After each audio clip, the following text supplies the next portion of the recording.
Cheesecake Owl got a promotion. Amazing. All right, boys and girls, we got our technical setup here, and we are going to be starting the show. Now is the time that we spread the show because, as you know, that is the only way this thing grows is when you share it with your friends. But please don't go and make this thing blow up overnight. Share it to 1 friend or 3 friends max, but don't share it to 2. 2 is far too confusing, and 4 is far too much. 1 or 3 is the way to go. And we're going to be doing the paracosmic sip here in just a bit. All you need is a glass filled with any liquid. This is a sensation that will release stress and make you feel relaxed, in my opinion alone. Well, actually, that's not true, O-Peeps. Wouldn't you agree? There's about 1 billion people that we've seen on Facebook and other social media platforms that have said that they've had great experiences. So you could be part of that as well.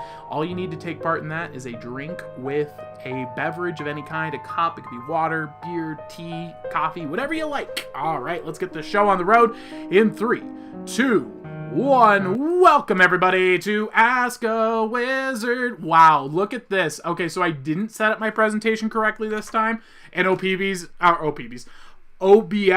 actually set up my thing correctly for me this time. What is this nonsense? I don't even get it anymore. I've given up trying to understand the nature of OBS.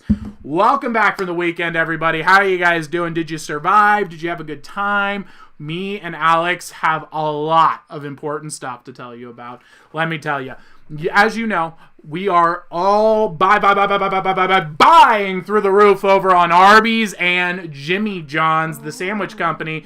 And so for the first time in my life, I experienced both a Arby's experience and a Jimmy John's. And let us tell you, we got some feedback for you. But before we get into that, let's get into that paracosmic sip, because you are sharing this around, getting it to all your friends, because again, that's the only way we grow. We don't have radio broadcast network. We don't have affiliates. We don't have anybody to share this other than you. That is the only way we grow. It's very interesting. In fact, maybe we should, what if we just bought a radio spot? Did you know radio is so dead that no one listens to it? You can just rent a radio studio for like $250. $250. I've got that on me right now. That's nothing. Are you kidding me? $250, and we just go and we tell everyone we're syndicated on the radio, and boomers would immediately tune in because they're like, well, syndicated on the radio, that must be official and true. There's a reason why people who work in radio are paid like $15 an hour. It's really, really not that special. So today's show, boys and girls, Ask a Wizard presents the Predictions of Nostradamus, exploring the ISTJ personality type and the haunted school investigation, plus so much more. So let's get that paracosmic sip on the way. This is the #1 stress relief on the internet, according to me and me alone. Well, and some of the people in chat. Let me know, do you agree? Is this the greatest way to relieve stress you've ever experienced in your life? Is this the single best thing you've ever had happen to you? Let me know in the comments below if that sounds accurate in any way, shape, or form. If not, OPVs, just ban them all. And let's get the music playing for them. I'm in a goofy and aggressive mood today. I don't know why. I think it's that I ate 2 steaks today. So OPVs has been doing my cooking for me for my diet and doing a great job of keeping track of the calories. The way she did this is by only making me broccoli soup exclusively and the exact same chicken and onions meal over and over, every single meal, breakfast, lunch, and dinner for 2 weeks straight. That's how she did it. That is how she managed to keep the calories in order. It turns out that is a great way to lose your mind and not follow a diet. So today I have taken over the reins, and let me tell you, I'm a significantly better chef than OPVs, and I'm going to prove it because we're going to have a food war. We're going to have a food war. And I am going to cook for her, and she's going to cook for me. I think this should be a weekend tradition, and we will decide whose cooking is best, and then we will send a picture to the Discord, and you guys get to judge. So you guys are the final judges. You set the pollings, but here's the deal. We're not going to tell you whose dish is which. You guys have to pick purely on visual aesthetics alone. So you guys act as the third vote, and then OPVs and I, we act on the second vote. What was that? Are we under attack? I think so, yeah. Does something fall over, or is someone trying to break through the walls? I don't see anything. Okay, well, let's go ahead and move on to the paracosmic sip. Here we go. So the paracosmic sip, my friends, the world-famous sensation sweeping the nation. This is a relaxation technique. All you need to do is look into the owl of relaxation here, and you'll need a beverage with a liquid in it. It can be any liquid at all. I'm using water, and we'll need that in just a bit. First, we need to get rid of your negative energy. And to do that, you're going to make a magnetic ball in between your hand. Now, I know that sounds crazy. You're like, what the heck does that mean, a magnetic ball? I have no idea what that is. Just imagine there's a magnetic ball in between your hands. I know that sounds weird. And then all of a sudden, you'll just start feeling a magnetic ball in between your hands, if you imagine it. Press in slightly, you'll feel a pressure pushing back. That's how you know it's working. And then just imagine a glowing starting at the bottom of the ball. And it's moving up the ball. But imagine that energy represents all the negative feeling and pain and stress and negativity, stress, anxiety that you have, and have it flow out of your body into your hands and fill up that energy ball all the way to the top. In 3, 2, 1. And then just let it go and have it dissipate into the air. You'll feel that stress relief almost immediately. It's a great feeling, but it's not permanent. Here's the problem. If you just get rid of the energy, it's just going to come right back because you still have those same systems. So we got to replace it with something else. That's where the paracosmic sip comes in. Place your hand on top and imagine a glowing energy at the bottom of your glass, filling from the bottom to the top, but this time choose the energy that you do want and need. Maybe it's positivity, happiness, relaxation, energy for the day, whatever you need. Imagine it glowing now. Filling all the way up to the top, and you'll feel a tingle on your hand. That's how you know it's charged. In 3, 2, 1. Should be charged up now. Now you're about to partake in an activity with all the owls all around the globe. Australia, Canada, Ireland, California, New York, Montana, Florida. All around we have owls, and soon we will take over the globe, and they're all about to partake in the paracosmic sip. In 3, 2, 1.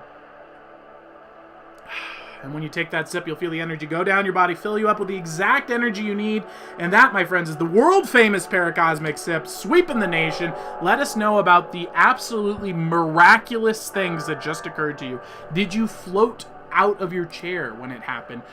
Did you see the sun turn on and off? Do you feel like you have regressed in age and actually went from a 90-year-old woman to 13 years old? Let us know what experiences you had in the chat. I can't make any medical claims, but you guys can let me know about your personal experiences in the comments below. So let's take a look here, and let's get this show started up in here. How we doing, OPBs in the chat? I think what I needed was this weekend. I needed anime weekend, and that's what I got with OPBs. We watched anime till like 4 in the morning and then till like 2 in the morning last night, and it was a great experience. And you know what the owls need? The Weekly Weird. Let's take a look at This Week in Weird. Former California cops are pulling people over and robbing them for their cash and drugs. After being defunded, then funded again because of the crimes, then defunded again because they prevented crimes, then funded again because of the crimes, then defunded again because they prevented the crimes, the cops have given up and are joining the criminals. They are pulling over people and robbing them of their cash and drugs, which California not only allows, but promotes the use of. So they're just driving around because I don't know if you guys are familiar. California is what's called hell. It's the worst place you could possibly live in the world, and it's on a downhill spiral and will never recover. The economy is dead, and the housing market will be collapsing soon. So what you need to realize is that California actually pays people to use drugs and live on their streets and takes the money from the people who work hard to pay for their drugs. So these cops are just like, you know what? I'm going to go steal their drugs and their money. And so now they are. This week, 2 of them were caught and are currently under investigation. However, no one knows how many other cops are doing this in the Golden State. How did this happen? Well, when you strip financing from the only thing standing between you and violent crimes in the most dangerous state in the country, you quickly realize their importance. But if you're a brain-dead Californian, you aren't able to recall anything outside of a 3-day window before and after. You kind of just are living in the moment, kind of like a rat in a cage. And so you don't really have the ability to process life experiences and say, this is going to affect me in the future. And so they just keep going and spiraling down. But these cops didn't forget. These cops remembered the nonsense and said, hey, if you're not going to pay us for the sacrifices that we make for you guys to prevent all these crimes, then why not just join them and start committing the crimes ourselves? Who's going to arrest us? There's no one to arrest us anymore. So that's the thought process is going on, in my opinion, for the California cops. And that, my friends, is just another reason you should take part in the only successful industry in California left, which is their aerospace industry. Buy a plane ticket and get out. All right, boys and girls, that is This Week in Weird. Every other piece of news is completely irrelevant. Let's move on to things that are actually irrelevant, which is build, grow, and create. How to jump inspiration. If you guys have been taking part in the jump challenge, that looks like this. This is where we have done an accelerated learning model by using the self-learning course that you can get for free in the description of this video and the disclaimer, where you can learn how to learn anything for free without student debt. We're using it on how to jump, and we're trying to increase our jumps. So OPBs and I did our working out this weekend. I hurt my leg, not a fun experience. And so follow the rules. Don't do what I did and not warm up, because I thought warming up is irrelevant. It turns out actually very relevant. You should do it. You should definitely warm up. Yeah, just a little bit more than irrelevant. But this part of the show, if you, well, we're going to drop the Discord link if you want to take part in that, because I'm not going to go and repeat the whole thing every time for the owls, because they're here all the time. They know what's up. They're already in the challenge.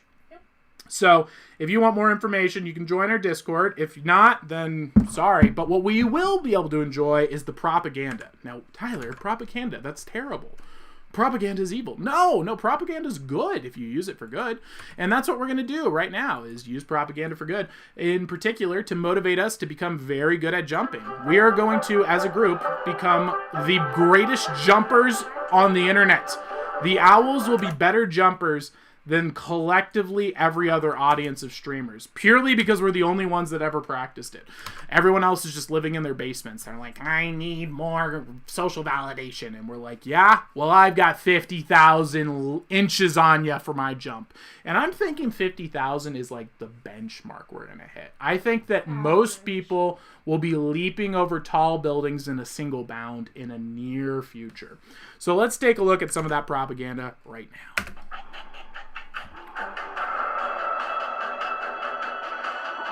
Jeez. Woo! Look at that call. That's a literal cliffhanger. Oh, we've seen this one.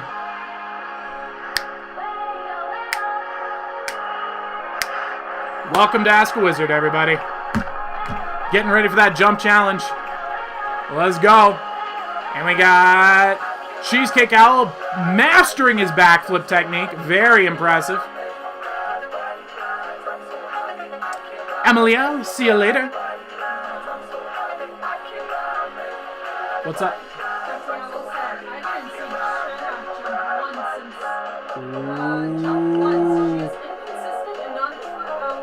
Whoa, Ducky Owl. That's going too far. Inconsistency is the trademark of the ENTP.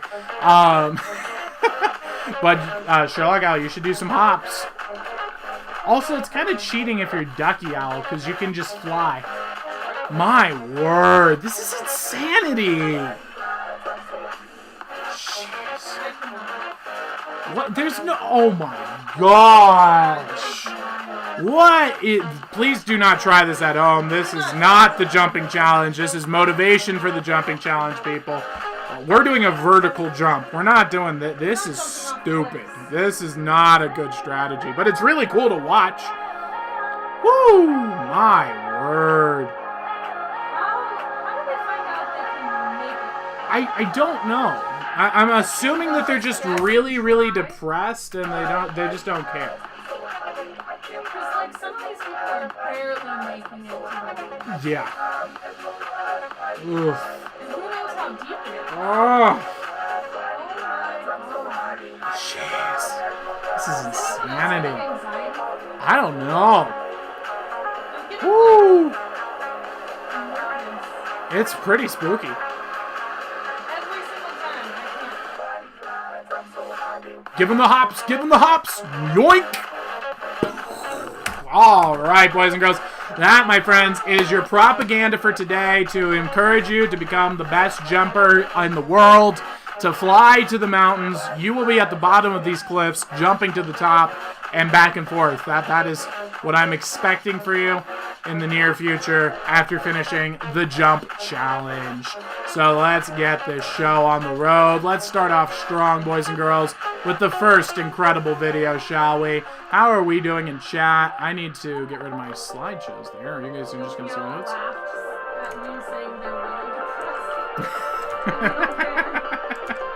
Oh no, the video is still playing, so we got this like techno music. All right, there we go. So the first incredible video. How are we doing in chat? How did we lose all of our audience? How are we doing? Nope, everyone's still here. Awesome. Except for Emilia, who had to go to bed. Poor Emilia. Goodbye, and goodbye. Cheesecake Owl says, my pastor told me hell doesn't exist and everyone goes to heaven as soon as they die. He said because of God's grace, and Dante made up the idea of hell. That's definitely not true. Yeah, no, that's 100. That sounds like some Catholic stuff, which isn't accurate at all. Yeah, no, hell is 100% real, and it is based on the choices you make as well as your lack thereof of faith in God. So by accepting Christ, you are forgiven of your sins, but that doesn't mean that you're free to go and commit sins. It means that you are freed from the slavery to sin, and now you are enslaved to Logos, the truth. And that's something that they kind of try to leave out. You know, being a Christian is not about freedom purely. Humans do not have the capacity for true freedom. We have to be enslaved to a higher power. Now, you have to choose one. This is extremely hard for me to accept as an ENTP because I want pure freedom all the time. There's a reason I have the Satan archetype in my personality type, because that's kind of Satan's whole bit as well. The freedom scam. What Christianity offers you is slavery to truth, which frees you from the slavery to sin, which is what demons use to prey on you. So you have to use that, though. And if not, then you're still enslaved to them. But there is a hell, and you get to choose it. We have free will. It would be wrong if God didn't allow people to go to hell, because that would be removing your choice to be with him. He's not a rapist. He's not going to force himself upon you. You have to choose God. He doesn't want to force people to choose him. So, yeah, that's 100% not biblical. Anyway, let's take a look at the incredible videos here. But who am I? Don't trust me. Go read Thomas Aquinas or St. Augustine. They're much smarter than me, and I'm just some random wizard on the internet. Don't take theological advice from me. I should have even have engaged. My apologies. All right, so incredible videos. Great White working on his jump scares. Let's take a look at this guy. So this is a Great White who, you know, he's just starting out, okay? He's not Jaws yet. He's working on it. He wants to be a little spooky, but he's working on his timing, okay, O-Peeps? I understand. Yeah, so, you know, guys, give him the benefit of the doubt here. He's working on it. You gotta start somewhere. So this is a 46-second video. We don't see any shark for the first 35 seconds of the video. So he's really not getting the timing thing down, but, you know, I think his entry is very cool. I skipped to the 30-second mark to save you the anticipation. This is something very fascinating that I saw in this video that I wanted to show you. It's a shark detail. It's like a Kekkei Genkai for identifying sharks.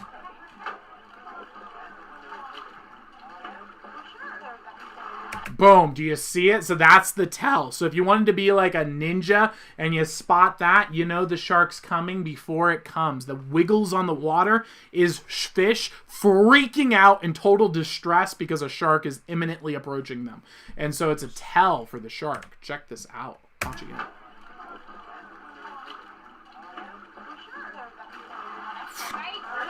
Boom! Giant great white shark breaking through. Pretty intense stuff. Boom! Really big tail. So there's a way for us to identify the enemy there, boys and girls, if you're interested in this. How did this get 2,100 downvotes? I'm going to give this a thumbs up. How do you... People don't like sharks. My goodness, what in the world? People are weird. All right, so that is today's first incredible video, boys and girls. Let's get started with today's History's Mysteries, which is... The Nostradamus. Wow, I have a typo on every single slide. The Nostradamus, the wizard who peered into the future. Wow, I'm just dropping the ball in today's History's Mysteries. That's all right. Today, we're flying off to the 16th century France to look into a genius and a wizard who supposedly was able to predict the future. Now, many pseudo-skeptics and the jokes who falsely call themselves scientists have attempted to disprove this man, but their lies will not deter us from looking into the evidence for ourselves and making up our own minds. So allow me to be your guide as we enter into the bizarre world of Nostradamus. Nostradamus was not like most people. By the age of 9, he had already learned French, English, and Latin. He was taught by his grandfather, before the age of 10, the study of astronomy and astrology, and how it would be interpreted to make observations and predictions into the future. He was taught in both the Jewish and the Christian traditions of astrology, and he learned this very quickly.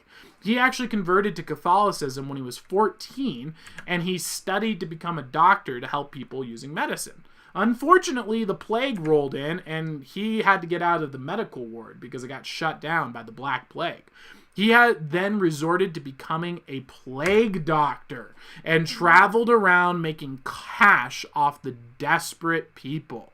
Now, if you guys are familiar with our Plague Doctor episode, these were not good people at all. These were criminals, exactly like the criminals you see today, selling you fake vaccines that get you sick, telling you to wear masks that make you sick, telling you to lock yourself in rooms that make you sick and hurt you psychologically. All the terrible scams that they're running today, they did similar things back in the Black Plague, and the people who were spreading these lies were the plague doctors. So Nostradamus kind of turned to the dark side here, and because of this and also some disagreements he had in the church, he got excommunicated from the church.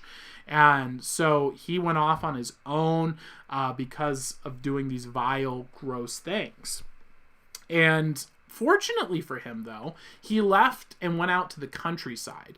And when he was there, he had a true religious experience, and he repented for his sins as a plague doctor, and he became devoted to the study of astronomy and astrology, along with some other sciences, and particularly the nature of the stars and their connection to us. His predictions are all over the place in terms of theme and context and time period and location, and yet he has an astounding amount of predictions that have come true over the years. And so we're going to go over a few of the crazy calls from this wizard. The first one that comes to mind is King Henry II. He called for the fall of King Henry II in his predictions through astronomy and astrology. Now, at the time, King Henry II was one of the most powerful rulers on the planet. The thought of his kingdom being taken from him was insanity. It just could not be done. This would be more insane than Vladimir Putin getting taken down right now, or Kim Jong-un. Absolute, complete control and authority, and he was loved by the people. And yet, he predicted it, and it came true. He also predicted another History's Mysteries, which was the Fire of London. He called the 1666 Fire of London almost 100 years before it happened, and it was based on his predictions. He also predicted the French Revolution, which I guess I don't have a photo for here. So he predicted the French Revolution occurring, where they would go and take down the streets and cut people's heads off. He also predicted the rise of Hitler in 1947, 200 years before this happened. So this guy is out making these crazy predictions of Hitler coming to power. He even predicted the nuclear bombs in Japan. Both of the bombs, too. Not just one. 2 bombs in Japan in his predictions. He also predicted the JFK assassination. That it was sketchy too. He was like saying that it was skeptical and that people would be worried about it and that they wouldn't believe that it was just one guy, and it was in his theory. So that's the JFK assassination that he also predicted. But now you're saying, well, Tyler, okay, those are pretty cool, but what about recent predictions that have come true, right? This is seeming a little bit far. JFK assassination's pretty close, but it's still, a couple generations away, right? So let's take a look at some of the more recent ones in his predictions. The first one on the list, he predicted 9/11 happening. He saw the 2 towers getting hit down by steel birds from the sky in the land in the west. Absolutely crazy prediction here for 9/11. And he even predicted the beer sniffle virus and this overblown flu that wasn't actually a real threat and that people would freak out about it, even though it wasn't actually a real concern. So that was the predictions Nostradamus made of our present. And now let's take a look for some of the predictions he has for our near future. So for the near future, what he sees coming up is food shortages and depopulation eugenics programs to get people to have less kids because they're too unhealthy to breed. So his prediction is that the global elites are going to try and lower the population of Western societies through limiting the quality and nutritional value of their food. And that way they become so unhealthy and gross and propaganda-filled, and they've watched their flashing boxes that they just stop reproducing, and then it causes a huge population collapse. So that's what Nostradamus is predicting here. But here's the best part. Even if Nostradamus is right about these things, they don't have to be true for us. That's why we teach the owls how to grow their own food, build their own communities, and give them access to the greatest literature of all time. Though Nostradamus may have passed on and passed away, his predictions continue to influence the future and are very interesting to speculate about. But it's important to remember that the future isn't determined. You have free will. And you have the choice to make the future what you want. So, build, grow, and create the future you want by working hard, building your character, and promoting and creating the beautiful, the good, and the true. And Nostradamus and no one else can stand in the way between you doing that. As long as you got God on your side, you're going to crush. And that is today's History's Mysteries. How are we doing in chat? Everyone enjoying this, or are they hating it? Do they hate Nostradamus? Should we burn this entire segment to the ground and start from scratch? Or what do you think, OPs? What are their thoughts? Enjoying it, but Leafy Owl had to go too. Leafy Owl, we've lost a leaf. That's okay. Yeah. I really like Leafy Owl's profile picture, by the way. Top 10 profile pictures of 2020, for sure. 2021. 2021. He's an owl made of leaves. Like, what are the chances? How do you find that? Did he make it? I need to know. Leafy Owl. Let us know in the chat below. Well, I guess they can't. They're asleep. Yeah, that's true. All right, so that's today's History's Mysteries. Do we have any questions, thoughts, comments, or concerns about this? Not yet. No. All right, well then let's move along to the next segment, which is... I have a question. Yes. So, the decline of the population, how is that bad? How will that affect the world? So the global elite want to reduce the population in theory. There's no, the conspiracy theorists would say. Conspiracy theorists would say that they're trying to reduce the population. That's not true. There is evidence of it. The evidence is that they wrote it down on some stones called the Georgia Guidestones, where they literally say we want to depopulate the earth. And then their other historical references for their belief is that that's what Stalin tried to kill people in mass genocides, Mao killed people in mass genocides, and Hitler killed people in mass genocides. The reason they did that is because they don't believe in God. They think that they're God because they're Satanist and atheist, which is no different. An atheist is a Satanist who just doesn't realize they worship themselves. And so they go and they realize their plans are completely foolish, that they're pathetic gods, puny gods, who can't possibly make a better system than Western society. And so the only way their system works is if there's an extremely small amount of people and a nearly infinite amount of resources. So their plan is to reduce the population of the Earth so that they can have just the elites alive, and then they can benefit off of all the robot slave labor, essentially. Oh, okay. Yeah. Interesting. And so the way that they're doing that is typically it's the left-leaning politics that are the people who are responsible for the mass genocides. They're the least moral. They don't have a foundation in Christ, so all things are permitted. Like, for example, the Nazi movement was a democratic program. It was National Socialism, the same ideology as Bernie Sanders. And so they go and they take their evil and they spread it through eugenics programs. So this time around, their eugenics programs is that they're pumping out like gay stuff so that people don't reproduce, and they have a 40% suicide rate.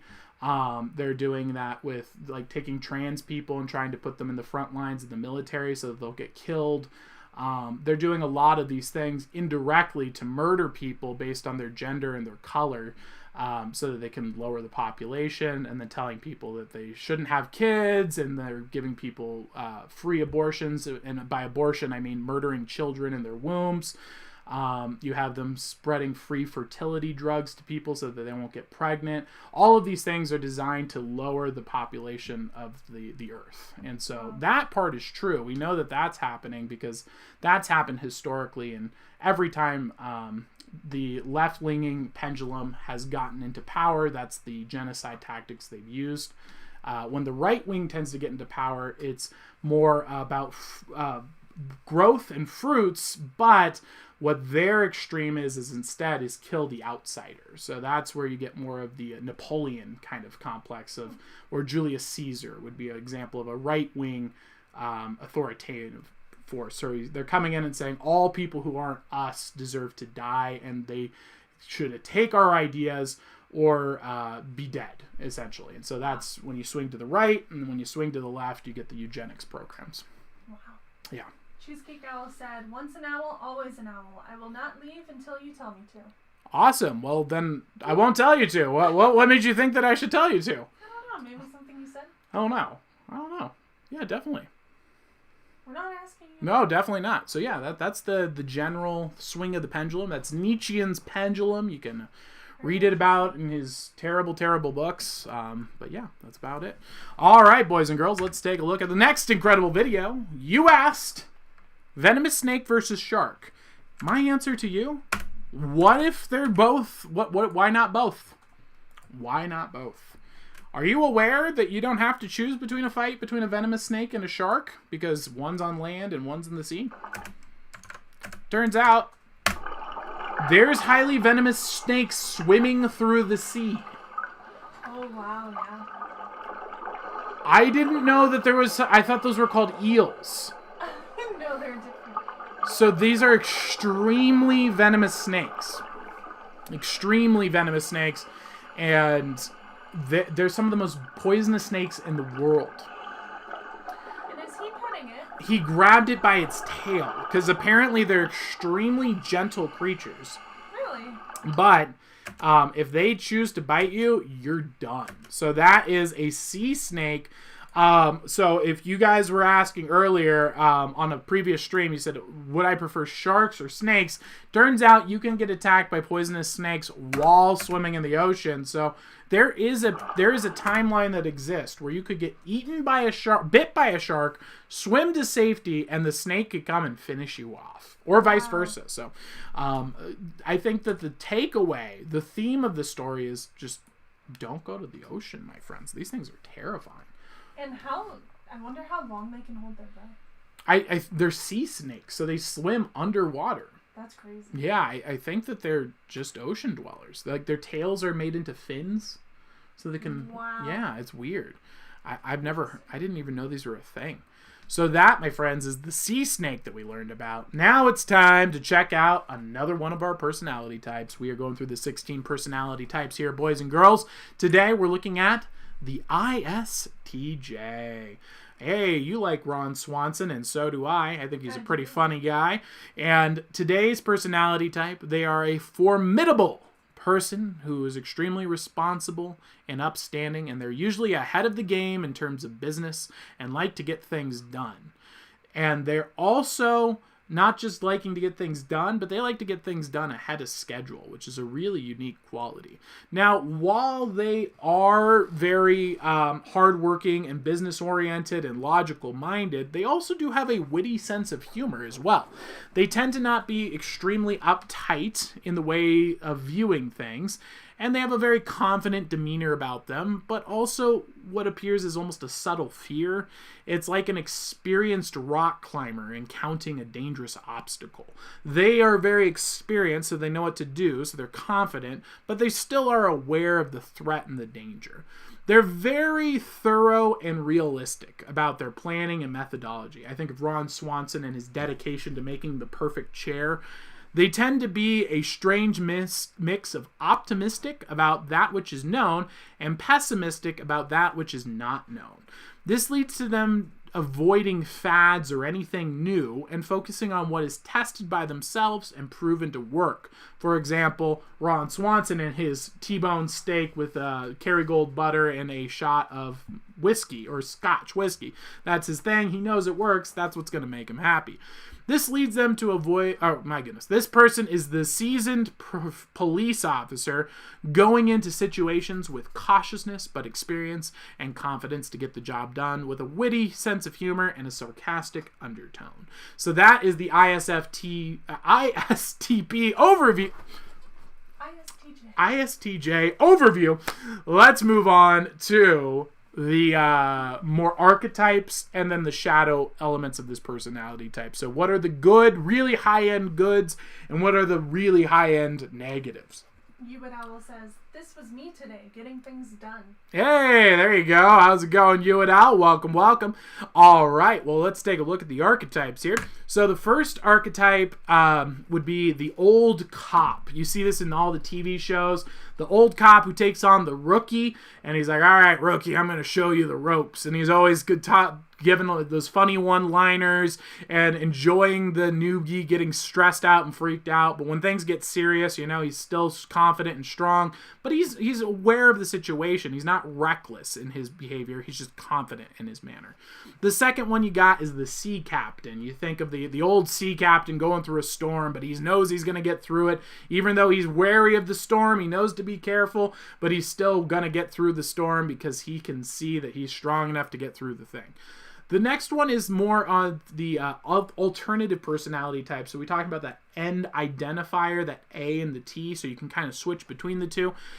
This one's the logician. So this is someone who specializes in like the logistics of projects, figuring out the logic. How are we going to logically get from one place to another?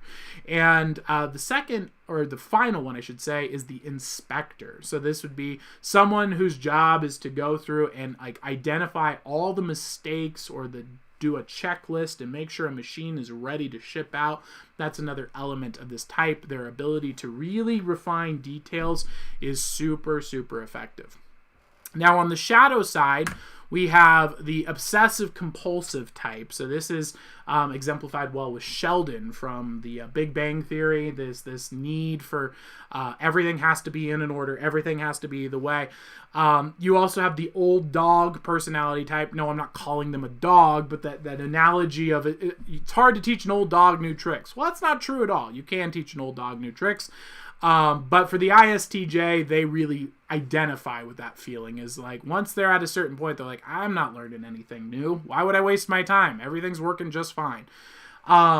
They also have the personality type of the pushover. They're very easy to kind of just cave and give in to peer pressure. They're just like, I don't really want to be involved with this situation. And they also have the nerd personality type. So this is, again, you see Sheldon there, or for example, Jeff Luthor here, the owner, former owner, after we, talked about him. Now he's the former owner of Amazon. And that nerd personality type where they kind of just get lost in their little logical flows and don't really care about the outside world too much, and then they end up destroying it and feeling guilty for the rest of their life. Jeff, don't they? Let's move on to the next round. So those are the archetypes and the shadow elements. Let's take a look at the personality types. Now, again, these clouds here are not exactly accurate. These are from other people who've compiled them through the internet. I'm going to read off a list that's a little bit more accurate here to give you guys an idea so you can kind of latch on to the type and see it visually in your head. So the first person coming in strong for this personality type is George Washington. What a legend. The founder of America. You have Shino, who I can't believe I know who Shino is, and I'm totally forgetting. I'm blanking on who Shino is. She's obviously from Naruto, right? Ino is from Naruto. Ino is from... Why can I not... I know who this is. What in the world? I can't remember. All right, so you got Rabbit from Winnie the Pooh. You got Spock from Star Trek. Is it Star Wars or Star Trek? Star Trek. Star Trek. Sheldon from The Big Bang Theory. That's the TV show thing. Did you get who Shino is? The bug guy. Shino's the bug guy from Naruto. He's pretty cool. I can't believe I couldn't remember him. I liked him. Robin from Teen Titans. Specifically the Teen Titans one. Zazu who's the bird from Lion King. Dexter Morgan, the serial killer from Dexter. Neji, who is another Naruto character. He's got the Byakugan thing, does the spinning in circles, poking people in pressure points. You got Genos from One Punch Man, the cyborg guy. Pepper Potts from Iron Man, the wife of Iron Man. You've got Marlin from Finding Nemo, the clownfish guy. Ron Swanson, we mentioned him earlier. Jeff Bezos, the former owner of Amazon. Darth Vader. Sigmund Freud. And Mike from Breaking Bad. So those are some of the characters there for the ISTJ. Now let's take a look into their strengths and weaknesses. So on the strengths side, I got Shino on the screen. My goodness. Oh, wow. We got Shino and Mace Windu on the screen here. For strengths, we've got that they're very strong-willed and dutiful. These are people who are not going to compromise on their mission. They are going to get the job done. They are very responsible. You can trust these people. They are people who, when they say they're going to do something, they're going to do it. And you see that is, I think, a really strong trait that comes through with all these different character types here. Shino, everyone relies on him because he's always going to get the job done. Mace Windu, they always rely on him as the leader. You see that with Mike from Breaking Bad. Even Dexter, he's always relied upon to get the job done. And so whether it's good or bad, you still see this example of this strong will, dutiful, and responsibility. They tend to be really good at planning and practical stuff as well, so they can come up with very good plans. They're not as good as some of the other ones because they're locked into what could be. So they're great at working with what has happened in the past and saying, hey, let's use this again. And finding the right tool for the job. They're not the kind of people who are going to look at a new situation and come up with a new way of approaching it. So they can be a bit predictable. That being said, though, they are fantastic at creating and enforcing order. They are able to really be the people who say, these are the rules and we will stick by them. And most of all, they're extremely detail-oriented. These are people who you want doing a QA check on all your products. These are the kinds of people who will scan through something and figure out what's wrong with it and let you know very quickly. So those are some of the strengths. Now let's take a look at the weaknesses. On the weakness sides, you have that they're very stubborn. I think you see that well with the Sheldon from Big Bang Theory, from the 3 episodes that I remember seeing as a child. They're very tactless. You see this with Fauci, he's just blatantly lying to the public and telling them things just for attention and what he wants. They tend to feel very guilty for their actions when they make mistakes. You see this exemplified with like Mike and whatnot from Breaking Bad, where he feels guilt over what he's done and his responsibility for things that aren't even his. He's always motivated by giving his family the right life that they deserve. They're very resistant to change. You see this with the Fauci guy who's constantly realizing that what he's told people is lies and not wanting to compromise on his lies. They can be insensitive. Fauci's another great example of someone who's like that. Insensitive to the feelings of others. He says, hey, I don't care that people are killing themselves 15 times more than they were before I passed these laws, because they're not dying from the thing that I get paid money for when I sell them a cure. So who cares about them? Very insensitive in that regard. They're just looking out for themselves. They're always by the book. They don't want to break the rules, which makes them not able to think strategically. You know, for example, Fauci, again, when he was telling people, hey, the best case scenario is we're going to get this done in 5 years. 5 years, and the president said, no, we're going to do it in 6, and then they did do it in 6. 6 months. And then they often unreasonably blame themselves for things as well, so they'll take responsibility for things that even aren't their fault because they think, well, I'm very smart and I should have solved this problem, kind of thing. So those are some of the weaknesses of the ISTJ and the strengths. All right, boys and girls, how are we doing in chat? How's everybody doing? Got any comments, questions, concerns? Let me know. We're doing good. Cheesecake Owl is writing a story about Tyler defeats Merlin in the greatest wizard battle of all time. And he has not said yet. And a comment come back for the next... Oh, gosh. So it's Cheesecake Owl inventing a new form of storytelling. I like it. So, yeah. Archetypical narrative. Very nice, very nice. To encourage engagement. Any thoughts? Have you ever encountered this personality type? What do you think? This one, actually, yes. When you mentioned the old dog. Yeah? One of my old coworkers was very much the old dog person. Old dog, yeah. It's really frustrating working with someone when you have a new way of doing things that's more efficient and they're stuck in the old way. Yeah, definitely. But yeah. What about you?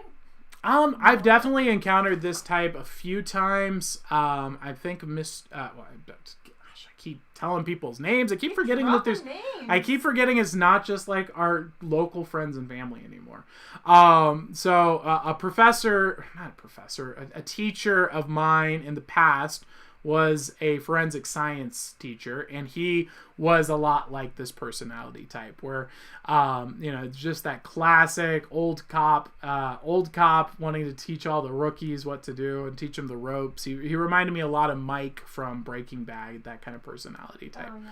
So, I think I've encountered this with them, and I really liked them. I think they're really fun to be around. I don't think they enjoy being around people like me as much, but I also think that they also derive sort of pleasure from being around ENTPs because we're so different from them, where it's just like, why are you always coming up with a new way to do things? It's like, how is it possible? And I think there's a sort of magical element to that for them, in the same way like with you, with your ability to do spatial awareness. I look at it and I'm just like, how did you fit this in the car? It doesn't make sense to me. I don't understand. And it's very odd. How do you not know how to fit this in the car? Yeah, that kind of thing. It's so easy. But Sherlock Alice says she's confused. Confused about what? Let us know. Maybe the story. Ooh. Oh, we got the story going on. Okay. All right. Sweet. So, do you have any other comments, questions, or concerns, or we should move on? Cheesecake Owl continued. Did you want to read that? Okay, let's take a look. A mysterious blue glowing ball comes from the sky, and the voices of every wizard, witch, anyone who used magic talked to Tyler and granted him one wish, and he said, comment back. What does that mean? There's a dark ending and a light ending. Oh, it's a choose your own adventure. It's Wow. What is that called? It's called a choose your own adventure book. Undertale. Choose your own adventure book. That's correct. Like the game. I don't know. I don't want to commit to choosing things. I'm an ENTP. You can pick one. Let me know. All right, let's take a look here. Oh, it's actually the time for the readings. So let's go. Perfect. Who's up first? Up first, we have Leafy Owl. Leafy Owl, who's asleep? She somehow came back. back. Sleepy Owl, if you have revived yourself from your slumber, Sleepy let us know, Owl. and we shall get your reading started shortly. And who's after Leafs? Nobody. So if anyone else Nobody. wants a reading, just like and share, let us know. All right, boys and girls, let us know in the chat if you'd like a reading, and we'll get that started shortly. And what was I going to tell them about our adventures? We went to Arby's. Ooh, yes, we went to Arby's, and turns out Arby's actually the best fast food place in the country. We've been sleeping on Arby's. I had no idea. It's odd because OPVs and I never eat fast food ever. I mean, to dwell in a society that descends into fast food is just unheard of for our palates. I tell you, OPVs and I, legendary chefs, but for the glory of the Owls, we endured it for you. We went and endured fast food, and let me tell you, Arby's is the best fast food we've had out of any other fast food place we've been to. True. It's so much better quality, better price, better marketing. Oh, yeah. So as I told you, it's to the moon. Arby's is gonna be big, in my opinion. I think you guys will see it start blowing up, and I think McDonald's is on the downfall. And then we went to Jimmy John's as well. We got their sandwiches. Jimmy John's, marketing on point, branding on point, product better than Subway's, a lot better than Subway's, but it wasn't as good as Arby's. It wasn't enough to inspire me to be like, I will go here frequently. If I wanted to, I would just make my own sandwich. You know, a sandwich is so easy to make. There's no skill in that. I can go and buy some cold cuts and a slice of bread from the store for like $3. It's really not necessary to buy a sandwich from a store. I think that's the big mistake. Jimmy's is sleeping on that. Yeah. Jimmy John's, not bad, but not worth going back to. Yeah, definitely not. Arby's, though, I mean, if we ever want fast food again, I think that's going to be the place. Me too. If we're ever in a desperate situation where we're going to either starve or eat food, I think Arby's is the play. Arby's is definitely the play.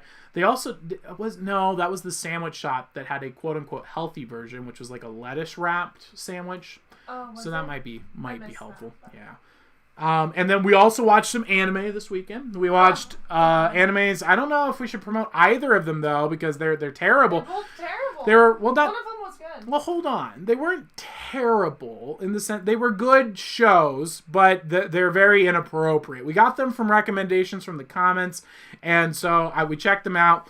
Now, so that being said, if you guys are old enough to watch these shows, I do not want to recommend or endorse it. Honestly, one of them actually. I take that back. Both of them, I wouldn't even recommend these to adults.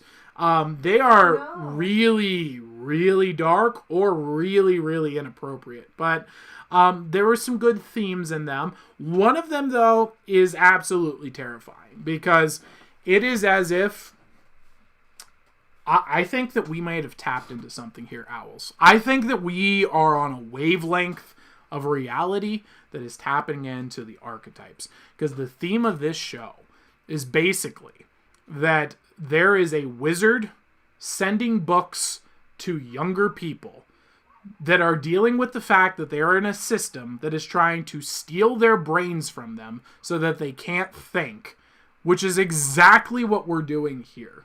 I'm giving you guys books to help you out of a dark, evil system that is run by monsters who are trying to get you guys to lose your ability to think. How freaky. And their logo is a owl. If their logo is an owl, and he sends letters with red wax seals on them. What are the chances? What are the chances of that? That's what I want to know. I'm freaking out here, man. Yeah, that's absolutely wild. Bizarre. The whole time we were watching it, we were just freaking losing my mind. Absolutely insane. Cheesecake Owl says, "What number am I thinking of? Closest person to get it picks what ending happens." Oh boy. So between 1 and 100. 1 and 100. It's 37. That's what Sherlock Owl said. Yeah, Sherlock Owl knows what's up. All right, boys and girls, let's go. So we don't have any readings? We're good? No reading. All right, sounds good. Well, let's move on to the next segment. So I'm going to be getting into character here, guys. This is the end of the kidder-friendly show, the stuff that is more younger folk, people who are under 18. If you are not under 18, please make sure you have your parents' permission before you move along on into the next segment, which is more of a late night theme show. We're going to be doing comedy. Also, today's is the first time we're going to be doing investigations with you guys on YouTube. So investigations is something we used to do on Facebook with the, well, you know what? I'll show you. I'll voice over it. We have a whole intro. There's this intro right here, which is the pirate ship. This is where we would sail the seas for mysteries and memes. And it was the investigation phase. We would go and board the pirate ship here and sail across Facebook and search YouTube videos to try and find friends, allies, and treasures and enemies. So tonight we're going to be doing some investigations similar to what we're seeing here. So this is going to be our first time on the pirate ship, and we're going to be going and looking into some people. Now, this could be hit or miss. A lot of times when we watch these, it just turns out it's not very fun. It's kind of boring. Other times, you strike gold and you find real, like Mr. Bezos. So that, my friends, is the pirate ship here. We're going to be doing that in just a bit. My goodness. All right. We'll be doing that in just a bit here. And we'll get that set up. Roll the disclaimer. I'll put on the intro for a little bit and then we'll get started. But I will be playing the character of a completely drunken pirate sailing the seas to find some memes, and we're going to be looking at particularly some pseudo-intellectual fools today. So, let's take a look. All right. There's our disclaimer, you dirty peas.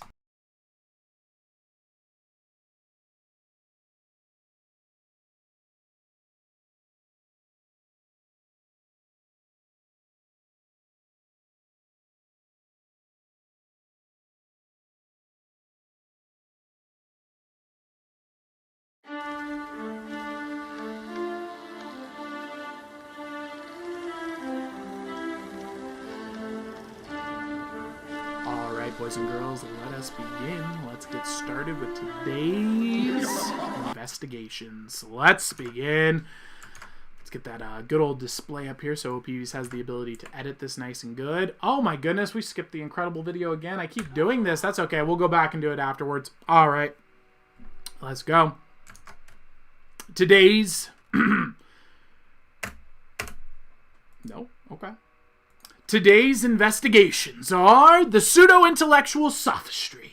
Did Dawkins convert to Christianity at a flea market stand? We're going to find out today, boys and girls. So if you're not familiar with these fools, trust me, most people aren't. They're a bunch of idiots that no one cares about and have never had a relevant idea in their lives.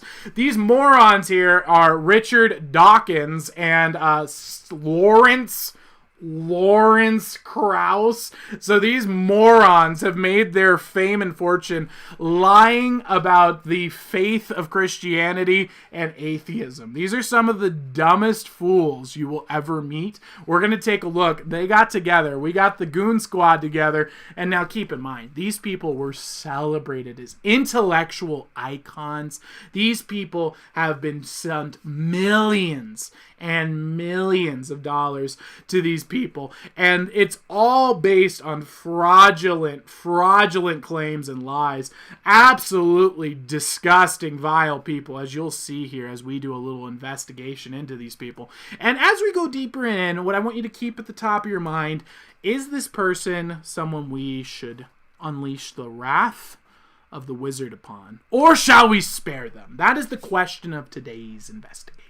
So let's find out. What is Dawkins doing converting to Christianity at a flea market? I want to find out. So let's go. Let's find out if that's the case. Maybe it is. Maybe it's not. I don't know.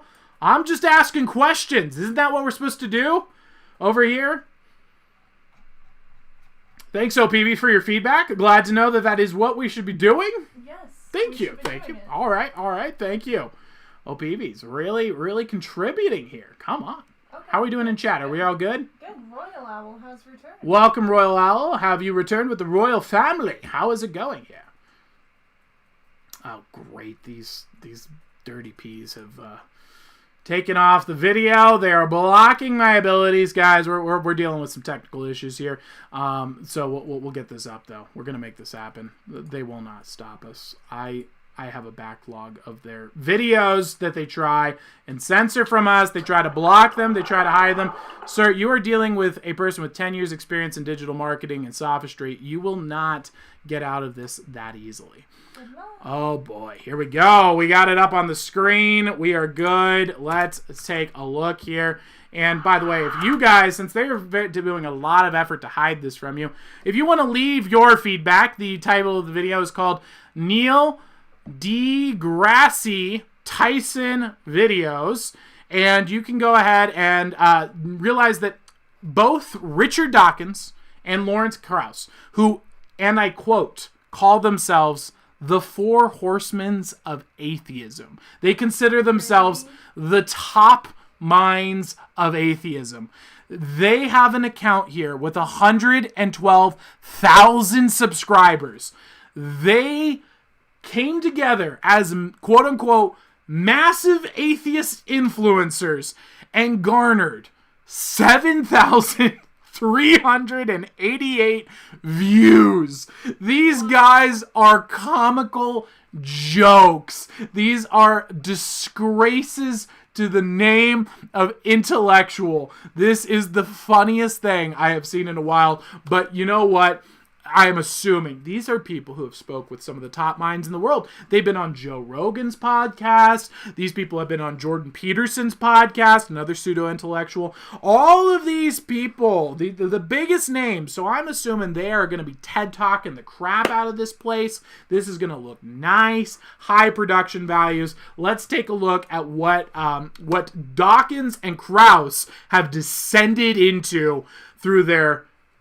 By the way, this is a launch for their new book or movie, their new documentary. So they pulling out all the stops here. This is as big as it... I mean, when you're launching a new documentary, everything hinges on... If you guys aren't familiar with the marketing space here, guys, all of the momentum of a documentary comes from this kind of marketing where you get people together, grassroots movements, selling the DVDs at the back of the shop at the end of the thing. This is where most books and documentaries get their start. So, you know, when we went and saw Jordan Peterson, we're talking a packed Hollywood theater. You're talking 20,000 seats, just booked solid, massive, beautiful theater, huge production value. You're talking about a room that cost at a minimum $100,000 for renting out for maybe a weekend.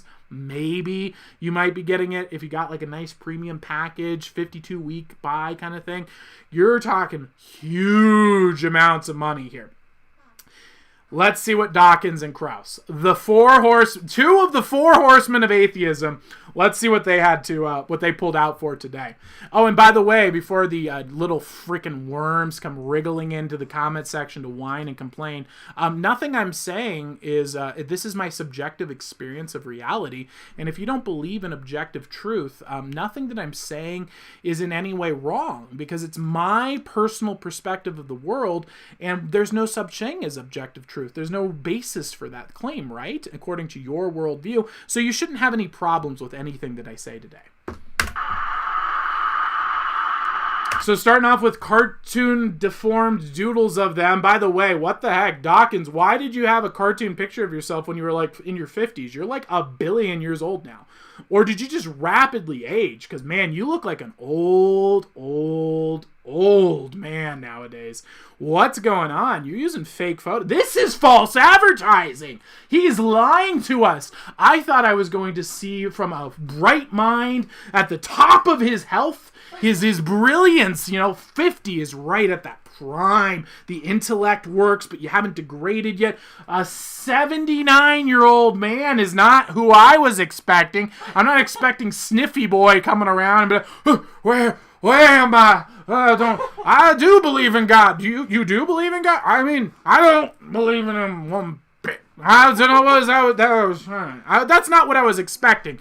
Now, of course, the just disgusting cave troll Kraus over here underneath this little bridge. You're gonna see. I'm telling you, man, this guy literally looks like a goblin. He is a human This caricature makes him look better than he looks in real life.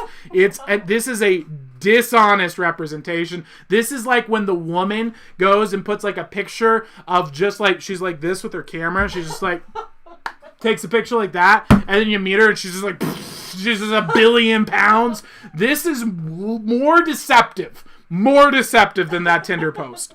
Let's take a look at what their setup is. What do the multimillionaires Richard Dawkins and Krause get for their money? What do they do when they pull out all the stops to sell their new documentary? Let's find out.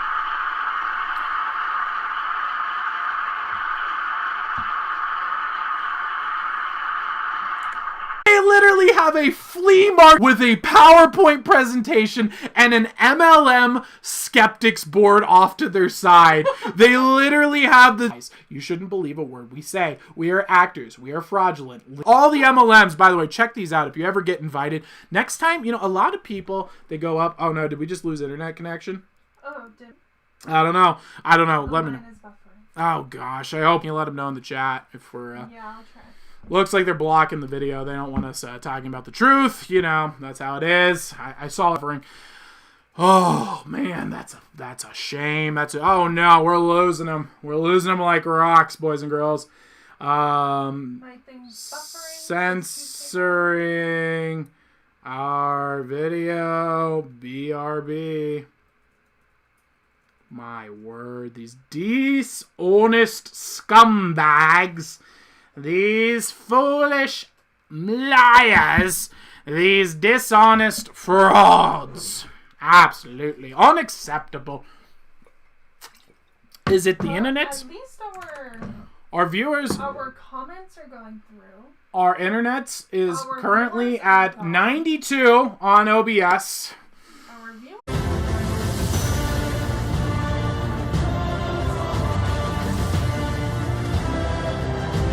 And we're back, people. My gosh, what a absolute nightmare. The censor bots have censored us. They do not, I repeat, they do not want us showing you this video. Very weird, huh? Pretty strange that you would do this, huh? It's kind of like you don't want us to be covering your flea market stand, Dawkins. Now, I know what your goal is with this kind of censorship and crap. I get it. You're trying to throw off our vibe, to lower our ambitions towards pursuing this kind of thing. But you don't understand, Dawkins. You don't understand, Lawrence. Yeah. It's pretty sad when your name alone evokes laughter. Maybe there's a reason you have never had a child and had so many divorces, Lawrence. Childish fool. Yeah, you thought censoring me was going to throw me off. What you don't understand is this isn't an act. This comes from my character's heart. Now, I play a character, but let me tell you, I derive my inspiration from true hatred. Let's take a look at this video. All right, here we go. So we're back at the flea market here, boys and girls. Let's see what cons Dawkins and Krause are trying to pawn off to the public today. So this is the setup that they come in with. These multi-millionaires are able to scrounge up a children's high school auditorium, a PowerPoint presentation, and a flea market stand, which appears to be a foldable table with a $1 tablecloth thrown over it with a, what, $15 mics on a mic clip? $15? Maybe bargain market. Just absolutely. This is so embarrassing. I would absolutely reject this. If I came in and I was putting together a production. Now keep in mind, these guys are professional con men. Their entire career, I mean, you gotta realize how pathetic these people are. Their entire identity, their entire career is being defined by how much they don't like a religion. That's their entirety of their careers. Wow. Everyone knows them as the people who are just, I don't like God because he's a big me. He's so stupid and dumb. I don't like him. And they're just a bunch of daddy issues. Both of them come from religious households. Their fathers were very strict on them, so they project that onto their dads. And so they just sit there like, Daddy's the bad guy. I don't like him. And they just were the nerds. They got picked on in school, deservingly so. I mean, look at this cave troll and this old hag. And they're just losers in life. And so they project these beliefs onto others, define their entire life being on skeptics, except for themselves and their own ideas. So we're going to introduce a little bit of skepticism here today to the skeptics, because, you know, they should appreciate this, right? Shouldn't we apply skepticism to skepticism? I think there was a philosopher who did that back in the day. What was it? Nietzsche, right? I'm sure you guys are familiar. He's the only one who's ever contributed a single thought to your movement. Oh, wait, no. You're going to go with Strawmans, aren't you? I don't know, maybe we need to introduce ourselves. We often get confused. I find it very interesting that Angel Girl, Cheesecake Owl, OPVs, and Sherlock Owl have all commented in the last 2 minutes, and it says there's one person watching right now. Very interesting, YouTube. So I thought maybe you should No, they're not a lie. They're active censorship. know who we are. Could you stand beside So us? we're gonna... This is Richard Dawkins. You can tell because he's wearing Converse. What they're saying doesn't matter. They're just trying. So here's a big bit that they always do. They try to do some sort of comedy sketch before they do the show. They can't. They're not humorous at all, but they want to try and build rapport with the audience because their ideas can't stand on their own merit. So let's take a look. What's really important here isn't what they have to say, because these guys are fools. What is important to note here is their look. Ooh, God. Look at this. So you guys remember that young, vibrant photo of Richard Dawkins that they showed you? Look what they were trying to sell you on. An old, haggard man. This guy is at least 93 years old. I mean, I'd be startled if he was anything under 97. This dude is an old man, and I love this because when you have an old man with daddy issues and is a nerd and his whole life is defined by being against God, every one of those clock ticks just slowly eating away at your ego. Because when you're 98 years old, like Richard Dawkins probably is, in my opinion, every day that goes by, you're like, oh, gold. I bet. I mean, not gold. I don't believe in you. I mean, I don't. But I mean, if there is gold, I'd really appreciate it if I thought you could, like, maybe. But I mean, I would never. And you've been slowly watching him, because as he gets older, every day it's getting closer. It's like, oh Lord, oh, it's cold. I mean, not Lord, but I mean, Lord. I don't know. And he's just trying so desperately to crawl through and just squeeze his way through, like, I really want to say gold, but I know if it offered it to them, then the book orders.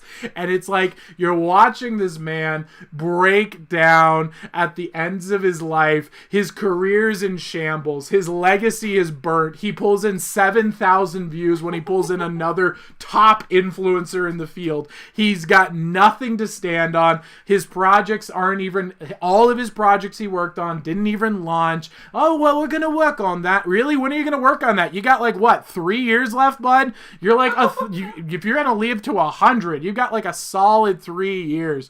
Are you in top physical condition? Because you look like you're already starting off by supporting your body on the table because you aren't even able to stand up straight anymore. It's very odd to me. And don't get me started on the cave troll over here. The cave troll on the right is Lawrence. And I think that's all we really need to say about Lawrence, is that his name is Lawrence. That says it all.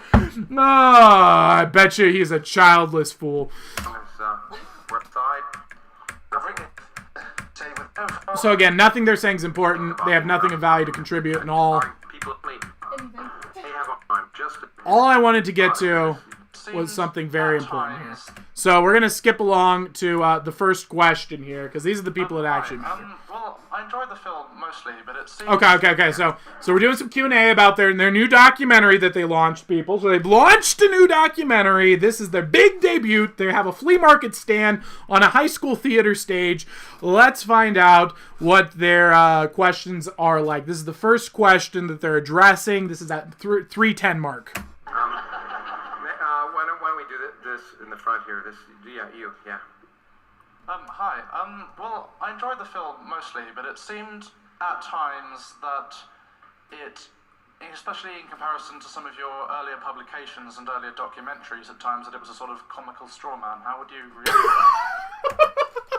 that?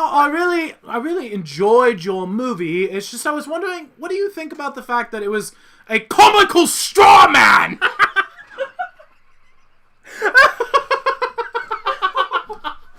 Gordon Ramsay come in and I really appreciated how you tried to make a dish here. I just am wondering, why is it made of crap? First question right off the bat, calling him out on his own bull.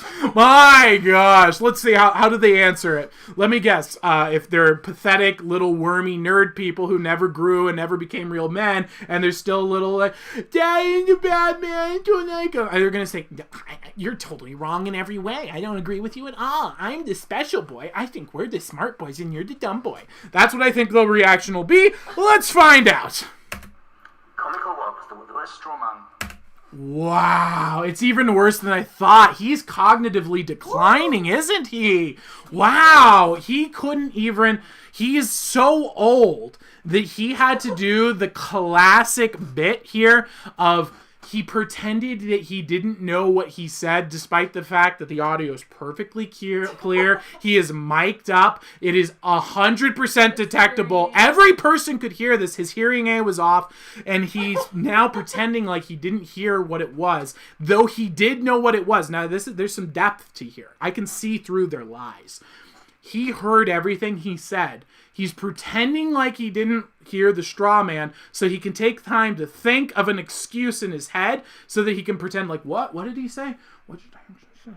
Oh, right. What did I say? Come on, brain. You used to do this back when you were 50. Come on. What is the... Right. Sarcasm and snickery. All right. Good. Let's see if my prediction holds true. Michael Strawman, how would you react to that? Comical what was the word? A comical what? You heard him. Is there any way you can't hear this? It was a sort of comical straw man. Comical straw man. Richard Dawkins, you should be very familiar with the term straw man. Your entire legacy is straw mans. Every book you've written is a straw man. How would you react to that? Comical what? Where's my alcohol? Straw man. Straw man fallacy.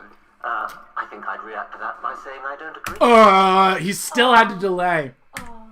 He asked several As in times. straw man fallacy. He asked again.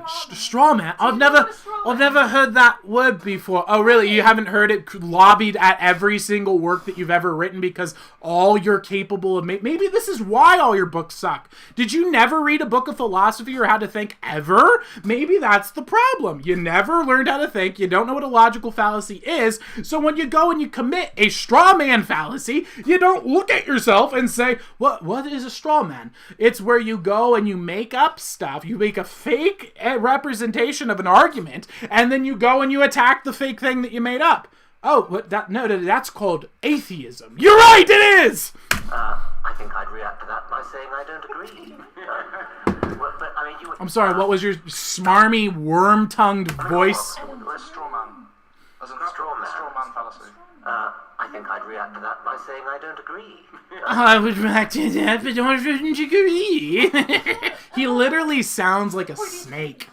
Oh, what a sick snake. Well, but, you might need to explain a bit.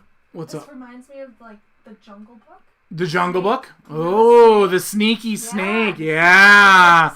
Dawkins, the sneaky snake. Same voice. I wouldn't think of that at all. I would say I dislike These people might be actually demons. They might literally be. Possible. Let me jump in and say, because I know this has come. I've heard a version of this a number of times. Some people are concerned. Okay, hold on. Let me try and save you, buddy. Okay, let me crawl out of my hole. Yeah, the light, it burns us. Put on his little glasses here. Okay. So what I would say is, all right, let's hear it. What do you got, Goblin Boy? Concerned that there wasn't more balance or a variety of things, but you have to understand that this is the more balance or a variety of things. Like truth, accuracy, logic, rationality. Documentary that these young men who made the film, who are two very talented young filmmakers, and I personally think... Oh, so now we're going to put all... guys, look, I get that you're actually right, and it wasn't a complete and total comical straw man. We're going to blame this on the people who filmed it, not ourselves. Right. Okay, very good to know. Good to know, little Goblin. So very quick to shift blame. I'm sure that's worked really well for your past marriages. They did a great job. They were wonderful filmmakers. But they followed us around. They didn't pick and choose what was going to happen. And they took 120 hours of footage over about 6 months in different... 120 hours over 6 months. Keep that number in mind, boys. Trust me, it's gonna be relevant. Countries. And they used the footage they had. And there's... It also interests me. I'm amazed that people... There's a lot of... Go on. What? You're lying, lies, and lies. Continue with your lies. Come on, you can do it. Let's construct a syllogism.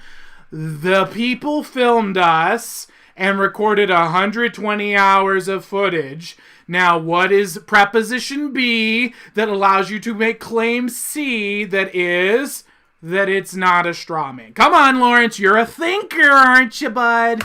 Scientific discussions there. That first clip, for example, of our discussion in Sydney Opera House, or one of the first clips, is like 8 minutes long, which in a movie is about as long as you could have for a single scene. But the bottom line is Are you gonna make an argument? Or are you just gonna ramble about how you filmed the show? And I'll use their words. It sounds self-aggrandizing, but it's their words. They said if you're making a film about the Beatles, you don't follow the Rolling Stones. And so they just took the footage they had, and I think. Actually, if you... Peavies? Yep. Google how long is the documentary Unbelievers. Okay. I want to know the exact amount of time. Because this fraudulent... Oh, look at him. Look at him, his eyes rolling into the back of his head as he listens to his demon overlord. He goes, "Yes, master, what do you wish for me?" And he's waiting for the lies to just ooze into his dirty little brain so he can spit out the words of venom. What is it? How long is the movie? It's an hour, 23 minutes. The hour and 20 minutes, and you filmed... What did they say? 120 hours. 120 hours. So what you're telling me, Mr. Lawrence, is that you filmed 120 hours of film, and then you went through and you picked out, is that 1%? Less. 1% of the film footage. So you went and you strawmanned the footage to present an inaccurate representation of what happened. So you are admitting right now, in unequivocal terms, to the fact that you created, without question, a straw man. Look at it. The footage they used, and obviously we've seen it, I think tends to get people discussing. And in fact, for me, at least, the intent of the film was hopefully to reach people who haven't thought much about these issues. Oh, the intent of the film was to try and trick people who are uneducated about the topics with sophistry and lies. Oh, you're a dirty shark, aren't you, bud? Well, no, shark doesn't fit this guy's preposition. Are you kidding me? This guy wouldn't even stand up to a caterpillar. He is a worm incarnate. Look at his little head. It's like a worm. It really is. If you cover up, try this at home. This is an experiment. Cover up his eyes and nose. Just look at his forehead, and he looks like a worm, and it's got like a little fur. He does. He looks exactly like a worm. He really is like Earthworm Jim over here. It's Earthworm Lawrence going on, and he's just filled with sophistry and lies and hatred in his heart. You know, I don't have to go and pre-plan what I'm going to say like you do. I don't have to. I do, but you know, my response to my comments would be, I think, you know why? Because I'm not lying, Lawrence. I'm not thinking about the implications. I have a foundation in truth, Lawrence.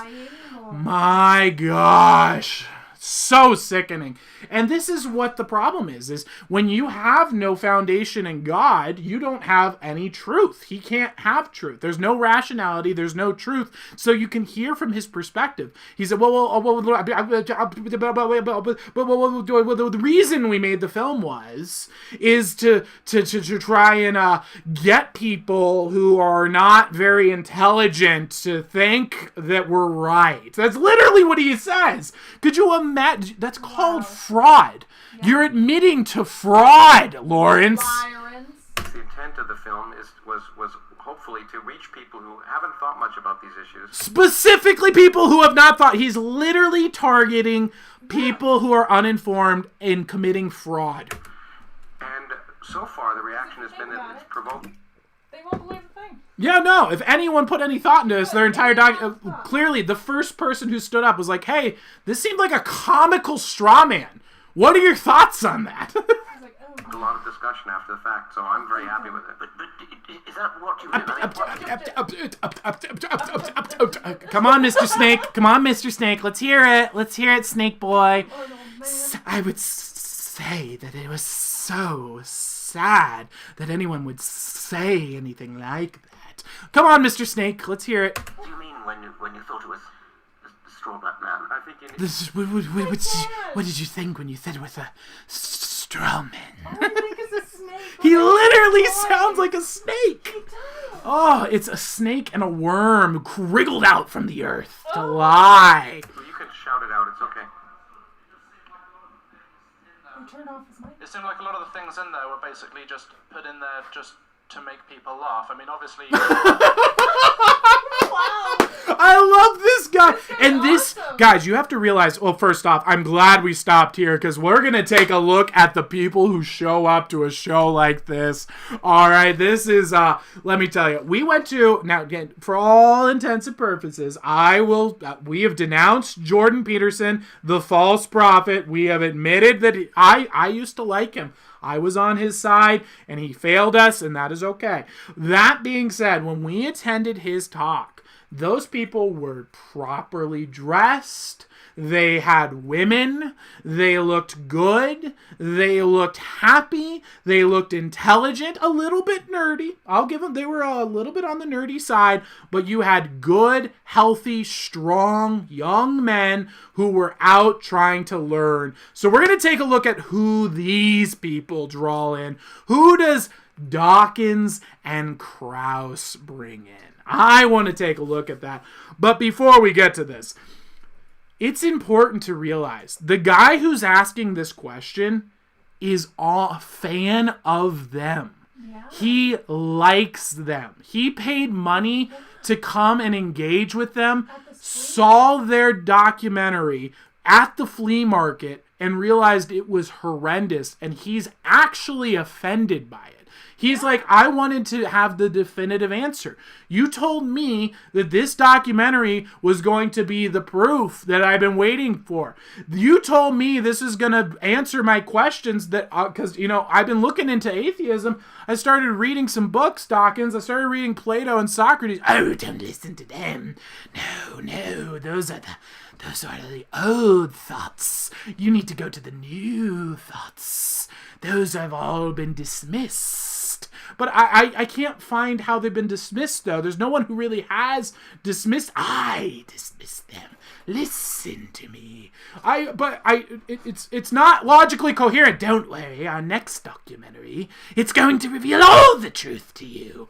Okay, and he shows up, and he is presented with this vile, unbelievable crap show with a flea market stand, tablecloth thrown over the top, and he's like, I'm done. I'm asking them some questions because I was lied to again by this old man and his pet worm. So now looking into the audience here, guys, I just want to do a quick little tally up here. Let's say 1, 2, 3, 4, 5, 6, 7, 8, 9, 10, 11, 12, 13, 14, 15 men and 2 girls. All right, so we got a 15-to-2 ratio. So these are a bunch of single, unattractive, disgusting, atheist, bottom-dwelling losers that get drawn out to these kinds of shows. They can't attract women, and they can't figure out why when they come in with their witty observations when they repeat Richard Dawkins lines in Krauss, that the women are repulsed by them and their ovaries shrink up because they go up and they're like, oh, a man with no fortitude, no strength. This man won't protect me during the winter. Get away from me. Ah! And then they pepper spray them and run. And they're like, all women are the worst. They're all so bad. It's all... Oh, wait, we don't have God. There's no... Oh, no, then that's my fault. It's all the women's fault. And then they go and they turn into serial killers. I'm telling you, that kid who shot up the school, he targeted beautiful women. He was an atheist. And that was literally what he put down in his manifesto. Wow. He was an atheist. He rejected God. He rejected God and said God didn't give him, because he no longer believes in God, because he looked at this atheist crap on the internet. Wow. He put women as his God. The women rejected him, and so he got vengeance on his new weak God. Wow. That is in his manifesto, and that is what the Dawkins and Krauss philosophy produces in society. Wow. Christianity makes the flourishing of Western society. It creates the greatest economic systems of all time. It makes people be fruitful and multiply. It builds the society upon which we stand. Dawkins and Krauss produced 100 million dead lives in the last 100 years alone. That is what you're dealing with here. A genocidal regime versus the beautiful, the good, and the true. You've already answered the preaching to the choir question before, but it did just seem a lot of the things in there were just sort of say this is religion, make people laugh at it, rather than making people actually think about it. Okay, but it wasn't scripted, so that would all been spontaneous anyway. It wasn't even so it wasn't scripted. You just did 120 hours of footage, so it didn't matter if you were scripted or not, because you did 100 takes, so you could cut out the ones you wanted. Dawkins, you liar. And out of that 120 hours, they only got an hour 20 minutes. An that hour was and 20. Potentially useful. 1% of the words that come out of their dumb faces are valuable. And then this guy, first person asking questions, already tore it apart. It's insane. Absolutely 6 months insane. of their lives. This is documented. sickening. Nothing good from it. Now, let's see here, because I believe at 5:55, we're going to watch Dawkins, who's terrified about his imminent death because he's about 150 years old. He's going to convert to Christianity here. Yeah, okay, well, we need to think about that. Okay, let's try near the back. I did this side, so we should go to this side. Okay, we're at 1:55, so here's where he's going to convert to Christianity. Why don't we take way over there, that gentleman in the back. Yeah. Now that's great. Thank you for turning on the lights. Now we can actually see. Hi. As an atheist, I was hoping... Such a snarky, wormy loser. Oh, I finally have power over people. I can tell these slaves what to do. Wow. Go turn my lights on. Make it so we can see. Yeah, that really improves things. Now, Lawrence. Not yet. They're the workers. We can make fun of them later. Hoping you might be able to help with one of the... All right, so the guy comes up. He's an atheist. Okay. And he wants some insights from actually see. Hi. As an atheist, I was hoping you might be able to help with a paradox that I have in my thinking. Uh-oh. The atheist is finding out about the paradoxes in their thinking. No. That's never a good thing, because the second an atheist realizes the paradoxes, they realize their whole entire belief system's a paradox. That's never good. The entire thing blows up. Let's see. I think you'd agree that overall religion has a negative effect on the world overall, although it does have some positive effects. I like many of my thoughts to be based on evidence or empirical, something that's empirically verifiable. There's the paradox. Uh-oh. Some of the positive things and negative things are empirically verifiable, such as you could say, 300 deaths last year caused by extremists or whatever. Oh, no. You don't get to say that's unethical, because why? What makes it good? What makes it bad? Stalin thought he was doing very ethical things. Why is Stalin unethical? He had a philosophical groundwork for his belief systems. It was the same as Dawkins and Krauss. Why is it wrong if there isn't an objective morality? But some of these things, like hope that religion gives to people, aren't quantifiable. Or, logical foundations for your belief systems, the ability to address and utilize rationality and logic, the ability to use syllogism, the ability to use inductive logic, deductive logic, abductive logic, those kinds of things. You might want to include those as well. You kind of need them, if you want to, quote-unquote, be a scientist. Given that it's not quantifiable, how can you believe something so strongly without empirical evidence? Is that not the antithesis of what we try to do?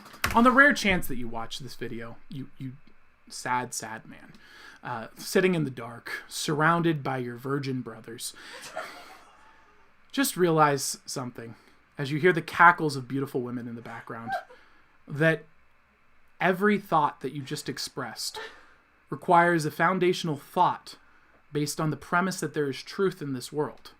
The reason people so deeply believe it on instinct is because every waking moment of your life is a testament to the existence of the supreme logos.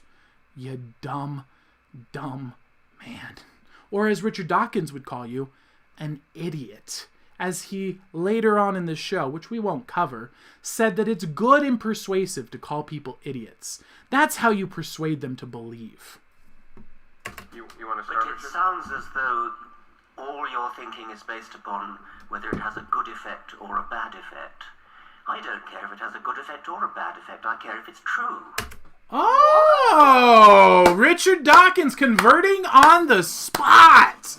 Wow. So Dawkins accepts that there's an objective, moral, and real truth to the world. So there are things that are objectively true and objectively false. Welcome to Christianities, Dawkins. Welcome. Congratulations. Dawkins has converted today. He has decided that he will no longer repress his desire to suppress his daddy issues and has embraced the fact that there is an objective, moral truth. And the only philosophical way you can believe that is with a God. Agree. And because, as scientists, that's what we care about. As scientists, that is what you're supposed to care about. That's correct. Objective truth. You, as a scientist, believe in God every single time you exercise the scientific method. I didn't actually hear the examples you gave of the good effects.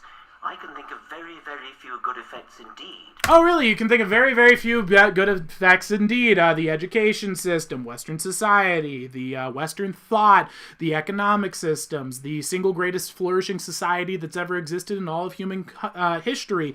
A society has brought more people out of poverty than in the last 100 years than all of the entire history of the earth combined, founded on Western Christian thought, the belief that the Logos is the supreme, the light, the truth, and the way. All of it. Isaac Newton, his deepest passion was for alchemy and studying the Bible. I've heard you mention his names, blaspheming his name, Dawkins. You worshipped him. Why? Is that your little indirect way? You worship God through other people who worship God. That's all you're doing here. It's a shell game. And at the core, Dawkins, when you're sitting on your deathbed in the next 5 to 10 years because you're 138 years old. I want you to look into your heart and go through all those great minds that you choose to worship now instead of God, and ask, who created those minds and what did they worship? And maybe then you'll find the truth. And it's not your dirty, dumb, stupid, abusive dad. It's God who's waiting for you, Dawkins. But even if I could, even if everything was good, if there's no evidence that it's true, then I would not accept it. Evidence... Good. All right. So that's all Dawkins has to contribute to the conversation. Now, they're going to ramble on for about 15 minutes here, so we're just going to skip along here. You can watch their little flea market show. As you can see, not many people showing up to the stand. Yeah. Not many sales going on. How are we doing over there in chat? How are we doing, O'Peeves? We're doing great. Awesome. Got any comments, questions, or thoughts? Any concerns? Anything we need to address? Nope. All right. Let's take a look here. At 17:15. So we can see. I would like to ask a question that picks up on what you were just talking about. I wouldn't dare to call any of you idiots, so one of... Oh, keep in mind, he just called them idiots earlier. Richard Dawkins is calling his own audience idiots. So let's see what this guy's going to ask. Very valid question. Things you mentioned in the movie, Lawrence, is that there are no authorities in science. There should be no authorities. There should be no There are, authorities in but there science. shouldn't be, yeah. Max Planck famously claimed that science progresses funeral by funeral, which by Is this guy revealing the fact that science is a total fraud and that it has a less than 52% reproducibility? I think he's just about to reveal that the entire scientific community is less reliable than a coin flip and is a complete and total sham. Let's find out. which meant that most new things come into prominence in science not when people become convinced, but when the old guard die out, as it were. Mm-hmm. And like many people would say that the current state of affairs in science in general is quite a sad one, with like a large number of cases of scientific fraud. Mark Hauser was suspended at Harvard. In social psychology, you have lots of scandals in the field of priming, where a lot of there was a case in Holland with this. This is his supporters. Wow. His supporters are tearing him to pieces. He's destroying and dismantling their entire faith before their eyes. Beautiful. Oh my gosh. And these are the people who support him. Holy crap. I like this man. You, sir. Oh my god. He's the only guy in the crowd with a woman next to him. Does it make sense? Well, I wonder why. Produce his own data. A disturbingly large number of results can't be replicated because people feel pressure to publish and so on. Don't you think that you are often, so this is my question, don't you think that you're often painting a too rosy picture of science? And that sometimes that might backfire, because then your opponents might discover cases of scientific fraud. He's trying to help him. He's like, your entire system of belief is based on a falsehood and lie. So maybe we should address that, since, you're a liar. I'd be like, but Lawrence Krauss claims that everything is fine. This is now, it looks like it's totally different. Look, I even think the bad... I'm gonna dig out of the dirt again. You're trying to interrupt him before you could get his question Yep. out. Everything is fine. This is now, it looks like it's Well, totally different. look, I even think the bad cases are good cases. Oh my gosh. What kind of... You think the good cases of fraud or the bad cases of the scientific fraud is good? Makes sense. Again, he comes from a place where morality isn't true. So if I come in, and what I would see is it's good for me to destroy the entire system of science, because there's no morality, by forcing through scientific research on, say, pharmaceutical drugs. I could go and work for a company and have them put out a case study that says my drug cures cancer, and then I'm going to be a billionaire. And who cares about your scientific methodology? I don't need your scientific methodology. I'll just push it through the system and pay off the right people because you underpay them because you swapped them out for a bunch of women that are incompetent. We already went over that in a previous copy critique. So that is really easy. When I come in with 150 grand and say, hey, you know that student debt you got? I'm going to pay it off for you right now. All I need you to do is make sure that these little lines over here line up on the peer reviewed. But Tyler, that would never happen. Why? You have no moral principles. You have no foundations. There is no good. There is no evil. There is no truth. You liar. So why is that wrong? It's to your own admission. There's nothing wrong with my strategy to do it based on your belief system. I guess maybe I am too optimistic in that sense, but I think, first of all, I think it's way overblown. I mean, there are areas in the pharmaceutical industry. It's way overblown. What's overblown? 52% of all scientific peer-reviewed studies cannot be reproduced. You are less reliable than a coin flip. In particular, I think we have to worry. There's huge amounts of money, and I think you have to worry a little bit about the results. In my area of physics, it's working very well. His area of physics. Why don't we take a look at let's take a look at Mr. Krause's background in physics, shall we? Why don't we pull up a Wikipedia here? Oh, okay. Let's go ahead. Let's just do a little, I mean, nothing more unbiased than the Lawrence. Why is Lawrence Krause's wife the first thing that pops up? Oh boy, I bet you she's a looker. Oh boy, we don't need to we don't need to look at her wife. That's personal stuff. All right, let's take a look here. All right, so he is in physics. His field is theoretical physics cosmology. So he is part of the scientific field of fake physics. Wow. He's not operating in the real world. He's going over and playing Special Boy and saying, wow, maybe over on some other parts of the world, there's space balls floating into each other and exploding. Wow, won't that be wonderful? He's literally just a D&D nerd making up a world in his head with no scientific way to predict or prove his theories, and then pawns it off to teachers and says, no, I'm really smart, so they pay his paycheck.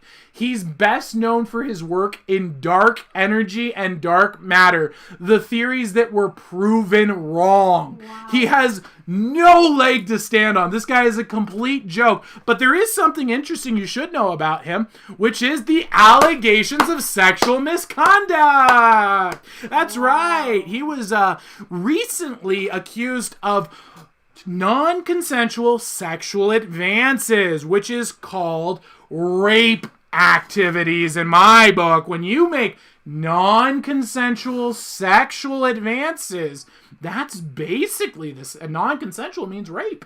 Non-consensual sexual is rape. So rape advances was reported by BuzzFeed. We know they're reliable. So he was accused of rape.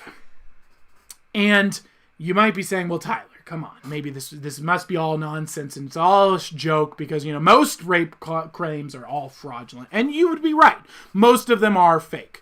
That being said, he was removed from his position at the school because of these claims. Wow. So even if this one wasn't true, there was enough evidence to support the claim that he was removed because of it. So this guy is a fraudulent, creepy, childless man. Never was fruitful and multiplied. Never produced anything but divorce. That's all he had to produce. My word. So that's Lawrence for you guys. I just thought we should catch you up on his credentials. And again, Lawrence, none of this is bad. None of this is wrong. There's no morality. There is no truth. I'm just saying what's in my stomach. The chemical reactions in my brain. These are just the feelings that are occurring to me right now when I see your gross, dirty, unkempt hair and gross, oily face, your wormy little lines in your head, your beady little eyes, your poorly done mustache, your get up where you put a casual jacket over a buttoned up green shirt like a little leprechaun. All of these things are just chemical reactions, Lawrence. I can't control them, can I? Oh, thank you. And moreover, it is true that, and it's remarkable that we assume honesty. Okay, we're gonna move on to 23 minutes here, because again, they don't have anything of value to contribute to the world. They've never contributed anything of value. This is a butterfly collector and a guy who likes to play pretend, selling themselves off as scientists. Let's see what the 23-minute mark is. Recently down here, it's all men. Oh yeah, I forgot. They just realized. This is just a quick note. They realized that every single person is a guy in their audience, and then they're realizing how doomed they are because they're like, "Oh, it's just a bunch of cave-dwelling virgins." Uh-oh. But we haven't any women recently down here. It's all men. There's one. Okay. They found it. Oh, there's one. Look! There's a woman. There's a woman. Everyone, look! We found one. They're real. They're all here. You see. It's not that we're not going to reproduce. It's not that we're all upset about our daddy issues. No. Here we go. We'll take this side.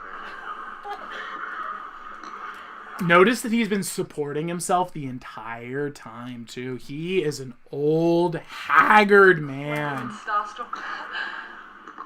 Thank you, and I think that you're both amazing, and you've really inspired me to want to study science. Okay.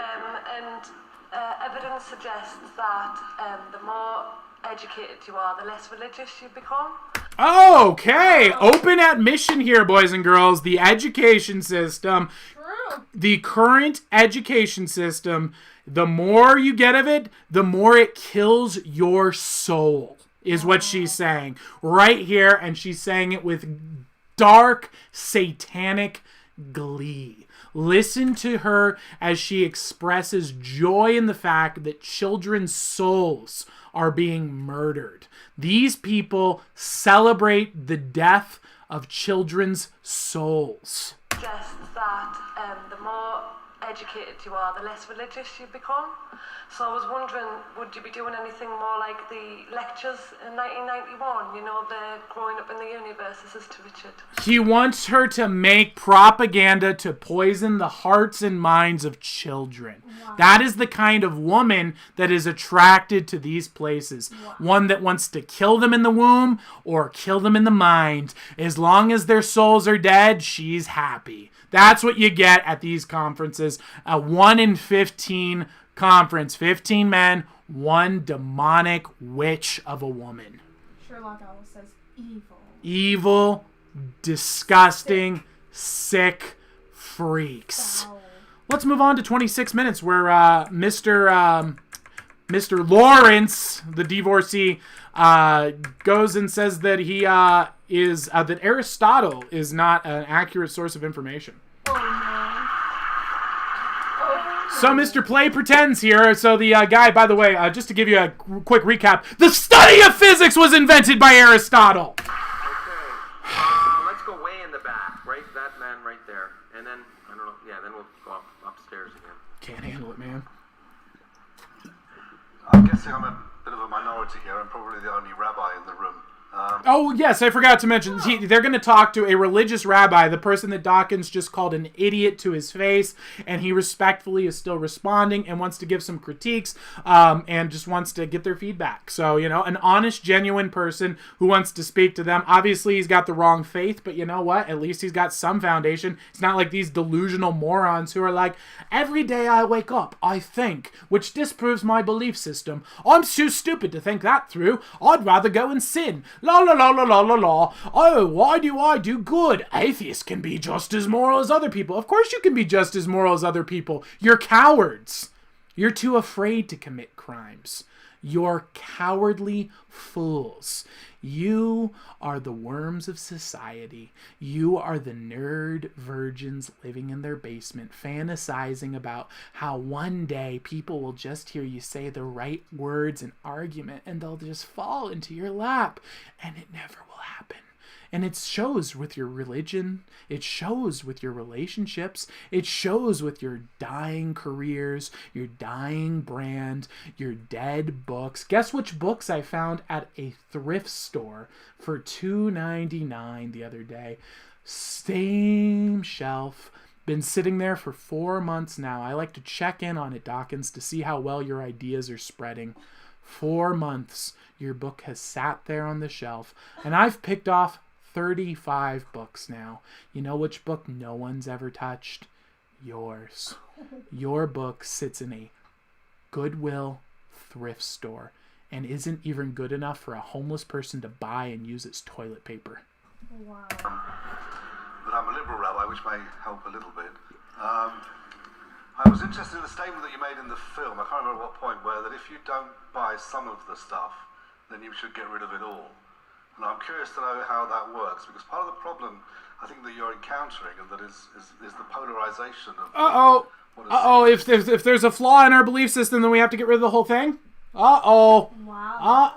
Wait a minute. Hold on. Could you, Mr. Krause, could you answer me, Mr. Worm? Quick question.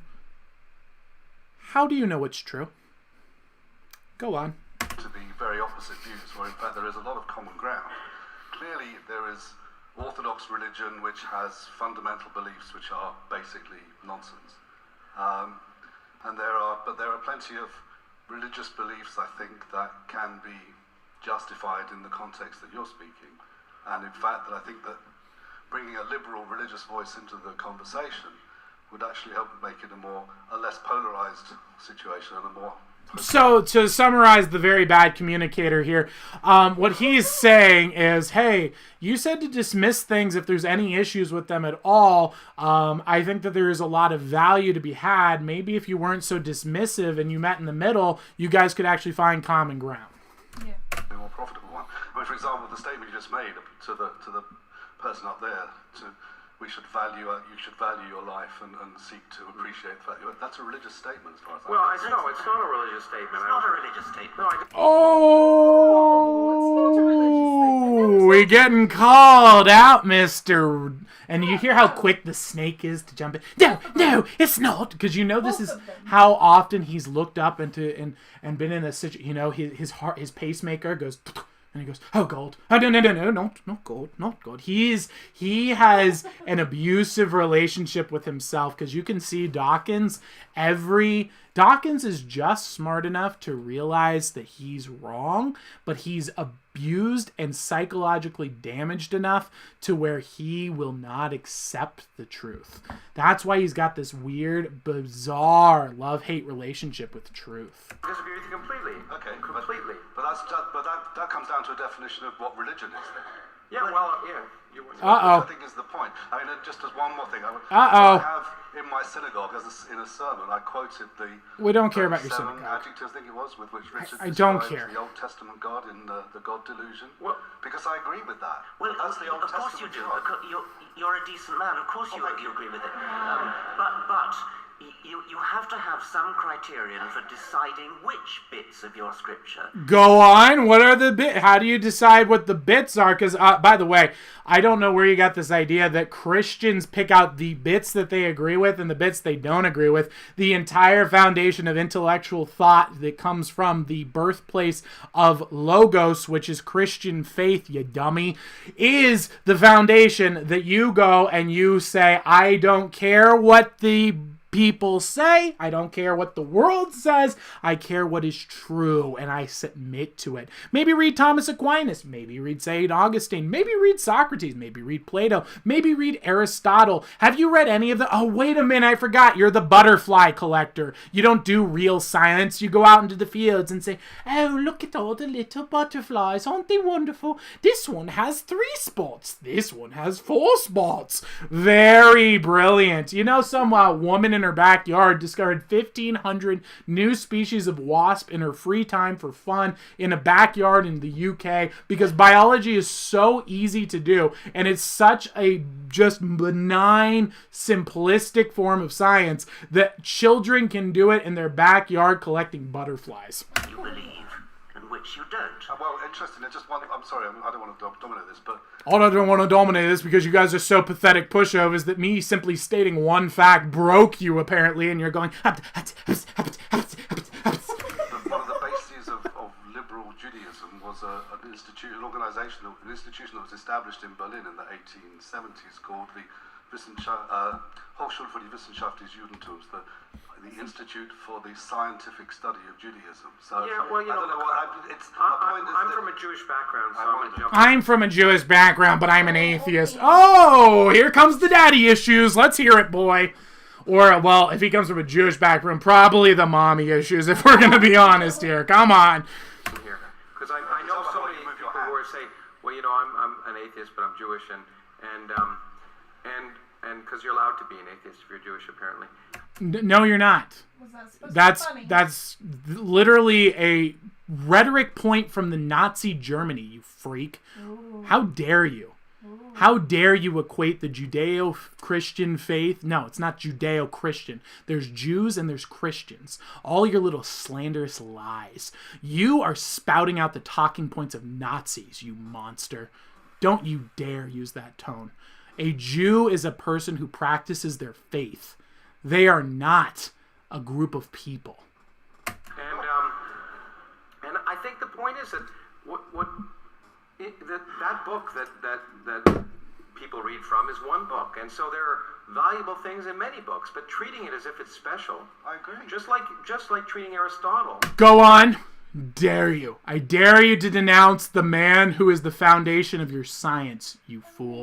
As if he were special. There's some things that Aristotle got right, a heck of a lot of things he got wrong. Oh, there's a heck of a lot of things he got wrong. Could you show me one single thing that you've written down that is predictive and reproducible in science? I'd like to see a single thing from your theoretical physics that you have predicted that is yours and yours alone. Because Aristotle founded butterfly collector's religion here. He founded your field of physics. He founded the field of psychology. He founded the field of data analytics. So please, go on and tell me, Mr. Wormboy, what have you created that has gone on to live for 4,000 years? I'm waiting. And so it's not surprising. Monkeys on a typewriter will eventually produce Shakespeare. Monkeys on a typewriter will eventually produce. So he thinks Aristotle and the Bible are monkeys on a typewriter producing the Bible. Then why the hell should I listen to a single dirty, filthy word out of your worm-faced mouth, you goblin and you snake?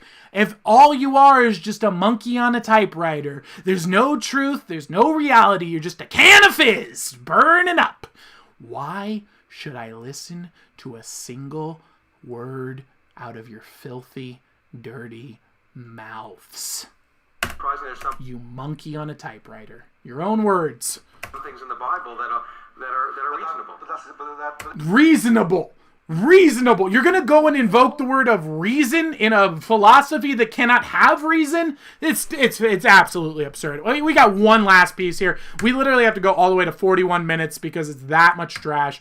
We're going to take a look at it, and then we're going to close up with these just buffoons. You guys let me know at the end. I'm judging by the fact that we've lost like 1 billion people that they hate this, and we won't be doing investigations on these people in the future. But let me know. Let me know. Cheesecake Owl said if the Bible isn't true, then nothing is true. That's a solid foundation because the Bible proves the existence of God. Cheesecake Owl is better than these two buffoons. Yes, I would put Cheesecake Owl significantly more intelligence than the Worm and Snake Boy. In one sentence, he just knocked them both out. What I want to see happen at the very end of this is that Dawkins just unhinges his jaw and just goes... and then just swallows the worm boy, and then he just slithers off. Oh, just slithers away. That would make it worth watching. Oh, yeah, so the last part here is, what is the agenda of all this? Why, other than their daddy issues, their divorces, their failed lives, their failed legacies, the fact that they produce no meaningful change, that their movement is dead, and that religion's on the rise all around the world? What was their motivation? Of course, it all comes down to poisoning children and ripping them out of the arms of their parents. This is what Dawkins and Krauss stand for, allegedly, in my opinion, based on the wild accusations that are coming from my tummy and my tummy alone. But because of their belief systems, I'm allowed to do these things because this is just chemical fizzing and there is no real truth. So this is just as true as any statements they have to say. At that point, especially in this country, and even more so in the States. Although the problem with the indoctrination is it's often done by parents, and they're the ones who buy the kids the books. That's why we need good education. I mean, I've just written a piece which I hope will appear in the New York Times. But the purpose of education in the school should be to get kids to not believe what their parents tell them, I think. He thinks the purpose of the education system is to rip the children's souls away from their parents and harvest them in the education system. Wow. What a satanic, sick worm. Absolutely disgraceful. What they hear from anyone else, but they get them to be skeptical. And so we really need to be... That is it. So, guys, I think that's a great note to end on here. So that is our investigations of the pseudo-intellectual sophistry coming out of the filthy, filthy lies of Dawkins and the worm boy known as Krauss. What do you guys think? How is the chat doing? Did they stay through it, O-Peeves? How many did we lose? Have we lost all our atheist followers? Let us know. How are we doing? If we did, it's good to burn them off. Burn off the dead wood. We don't need people that stupid. When they mentioned Aristotle, oof. The chat got worried. Uh-oh. Uh-oh. Oh, no. Tyler Uh-oh. do not oh, no. Oh, gosh. I I can't believe having the intellectual audacity to sit there and have your credentials be, and by the way, it's from, he is a joke. He is an intellectual joke. He works in the university. That is the universal sign of stupidity. It means you can't communicate. It means you can't think. It means you're an intellectual fraud. It's a total joke. If you're a professor, it means you're not intelligent enough to actually accomplish anything in your life. So you go and you commit fraud and steal from children and lie to them like they're doing here, and ripping the souls of children away from their parents and feeding them to demons. That's what they like to do here, in my opinion. That's what I see about this symbolically and metaphorically. Absolutely sick. And he sits there, and his entire intellectual career is, I play pretend. I think in my head, I think, woo, what would happen if a spaceball exploded? Wow! Spaceball's exploding. I'm going to write that one down. And never predicts a thing. Never proves a thing. Never has any value to his theories. And then he goes and criticizes the person who is the foundation of the only true element of his philosophy, which is physics. Like, it's absurd to me. It'd be like me sitting there shooting up canvas with a paint can and being, I'm so great. Leonardo da Vinci's the big stupid. He doesn't know how to make art. I'm a real artist. And you're just like, I literally invented the chemicals used in the paint you're using, you dummy. And it's just like so intellectually foolish. How can these people be allowed? I get that the evil ones, the Satanists, put them on a pedestal and pushed them to the market because they wanted to kill the souls of children, because that's what Satan loves. But I don't understand how they've gotten this far. How have people not just looked at them and been like, wait, but we just watched 58 minutes of them talking and they didn't say a single thing that was true. Not once. Not one thing out of their mouth was true. It was an hour long. Do you know how hard it would be to talk for an hour and only lie? I feel like I would go insane. After the first 5 minutes, there's a really good reason to not lie, people. It's really the reason why these people. I didn't hear. What was that? What did you say? Straw man. What is a straw man? I needed right. The reason that they have all that delays and that psychosis is because they're trying to kill for time, because they have all these lies going in their head. And they aren't able to just speak from their heart like I'm doing, because I don't found my life on lies. I found it on truth. And so I'm able to just speak and to just follow a logical train. I'm not thinking, oh, but I told these people that, and I told these people that, and I told these people that, and I told these people that, and I told these people that. Oh, but if I say this and they see that, and so you're just this whole, and then I think it turns you into a psychopath. It turns you into these demon worm people who can't even talk. And now he's just sitting away, rotting away, and he's a corpse waiting for his grave. 185-year-old Richard Dawkins ticking away, tick-tock, tick-tock. That pacemaker is just waiting to pop. And you know what, Dawkins? God's going to be waiting for you on the other side. And he's going to judge you. I'm not. I'm just going to judge your appearances. Your meat suit. The words that come out of your mental head. The choices you make in this world. I won't judge you on the spiritual level. I'll leave that to God. And today, my friends, that's investigations. So, do we have anything in the chat? Do we have anything we need to address? No. Cheesecake Owl says, do you have any tips for getting bullied at school, mostly cyberbullying? Block them. You can't block them. Why? On like Google Meets or whatever. You can ban people on Google Meets. You can ban people anywhere. Well, if you can't, do you have any tips? Ignore them, which is just blocking with less steps. Yeah. You just there's if there's one thing that has been beneficial for blowing up on TikTok, which most of it's been negative. I don't like having lots of attention. One thing that's been beneficial is to realize that 1% of the world is crazy. 1% of the people are as mentally deranged as Dawkins and Krause here. They're just the bottom of the pit of psychosis. When you times that by 400,000 followers, which is what TikTok did to me, that means there's 4,000 people every day that are completely psychotic, messaging me.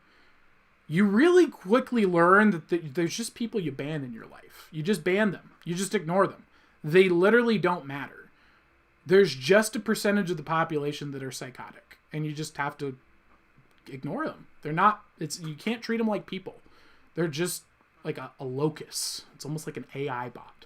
You just ignore them, and definitely don't engage. I don't think it was in the Bible, but well, actually there's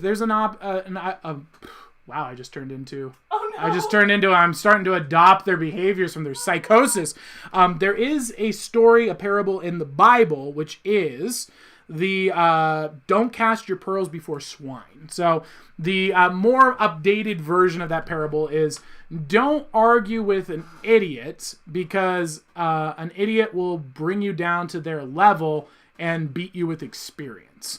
And so that's kind of the idea here of just, you don't need to dwell with the pigs of society. You don't need to dwell, I call them the worms around here. If they're a worm, they don't matter. They have nothing that's worth contributing. And you might, Tyler, that's terrible. Everyone's thoughts matter. No, they don't. That is a lie. Nothing this wormy little Krause has to say will ever compete with the atheistic theories of Nietzsche and Voltaire. I've read the greatest minds in their field. I've addressed their thoughts in their field. These guys are regurgitating pieces of crap they read off of Reddit and quick quotes that they picked up from Thomas Aquinas, who disproves their own arguments in his book. These people are not intellectually valid people. There's no reason for you to listen to the thoughts of people who have no credibility, no intelligence, no skill set, no validity. Here, keep in mind, people, this is a butterfly collector and a guy who plays pretend for a living, and they're talking about the topic of philosophy. Neither of them have even an iota of experience in the field of philosophy.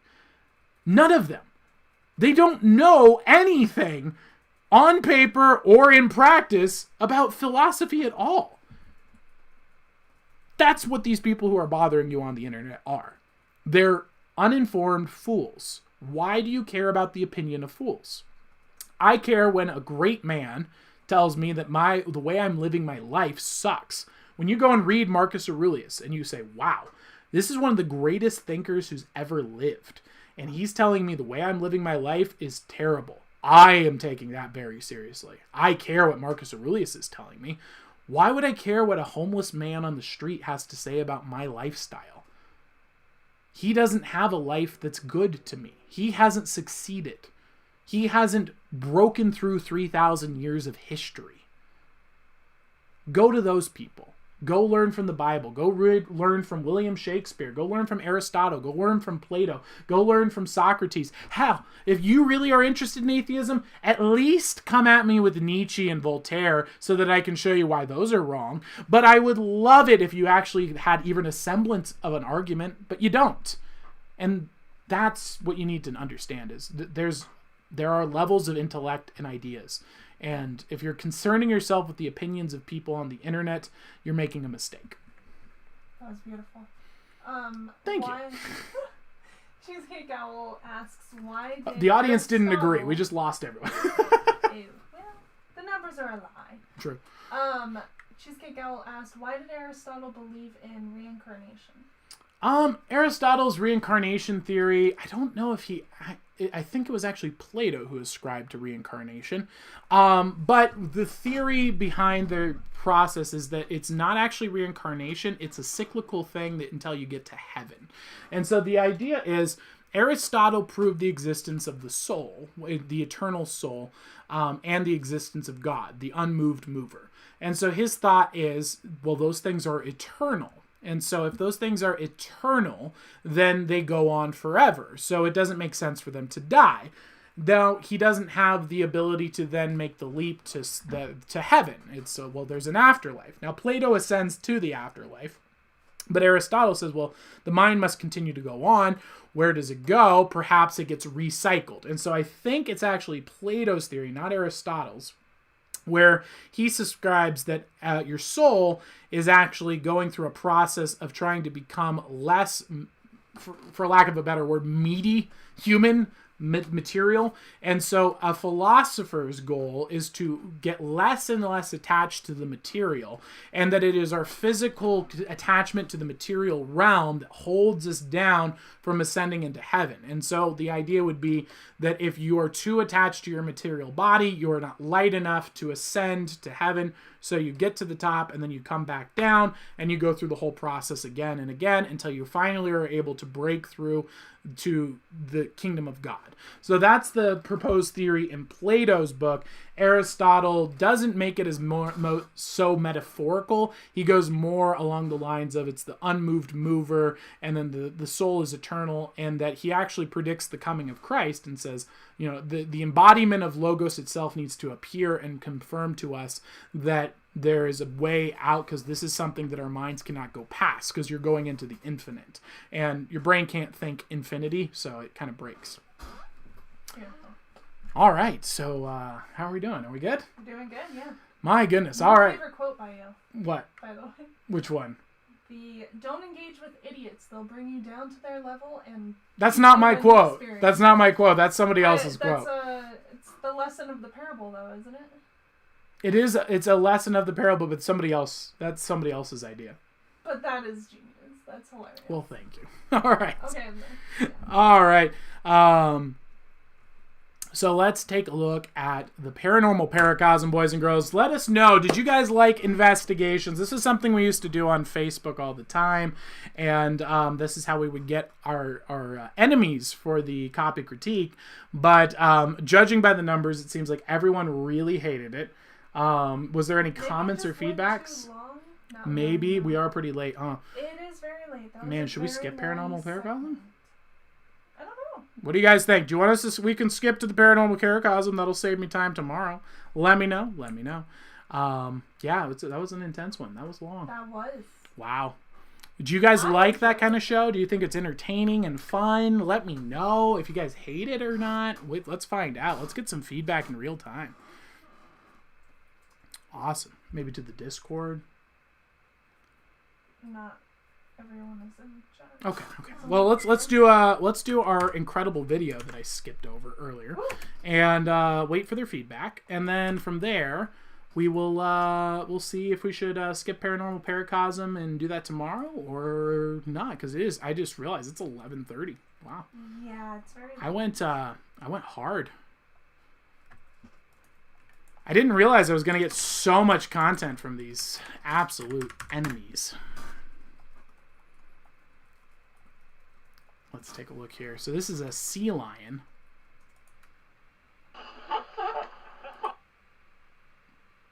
We also got nailed with the internet. Yeah, true. So this is a sea lion scare. Strange sea lion scare. So this guy gets an encounter with a sea lion out while he's just fishing. Hey, Scott, how many fish you got? 5. Excellent. Sherlock House says it's 1:30 a.m. He's fighting my kayak. Oh! Oh, wow. Oh. Oh! He's just hopping up. What are you doing? He wants my He's a fish. small boy. Yeah, he wants his fish, Okay, guys. and he thinks it might be starving. Oh, he's tiny. Yeah. I think he's starving. Oh. I think he might be blind. Or I don't know why, though. His eyes look fine. he's associating people with food, and he's asking for food. Oh. It's okay. He wants fish. So little. I give him all the fish. He is cute. He smells your fish. Yeah. So that's the he jacks his fish. So that's the sea lion that gives him a scare, but he's actually pretty cute and adorable. So maybe sea lions aren't actually all that bad. Who knows?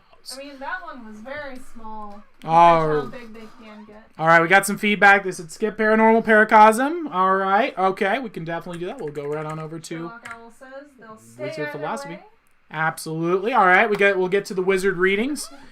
Should we Give a talk about how the world is ending. how the world is ending? Well, we don't know that. There's no way to know when the world is going to end. The Bible specifically tells us no man shall know the hour or the day. Not even Jesus knows. Yeah. Only the Father knows. Not even Jesus himself knows when the end of the world will come. And living your life thinking the world is going to end is a very bad way to live your life. That is not what we are called to. God tells us to not live a life of fear. The best way I've found is to think about collecting the metaphorical demon skulls. Now, what does that mean? That's not about violence. That is not about anger. That is not about aggression. We are called to build, grow, and create the beautiful, the good, and the true. And when we do that, we destroy the enemy's weapons. Their weapons are evil and lies. We watched 2 demons speaking lies today. Those are people who are the mouths of false prophets. Those are sophists. Those are liars.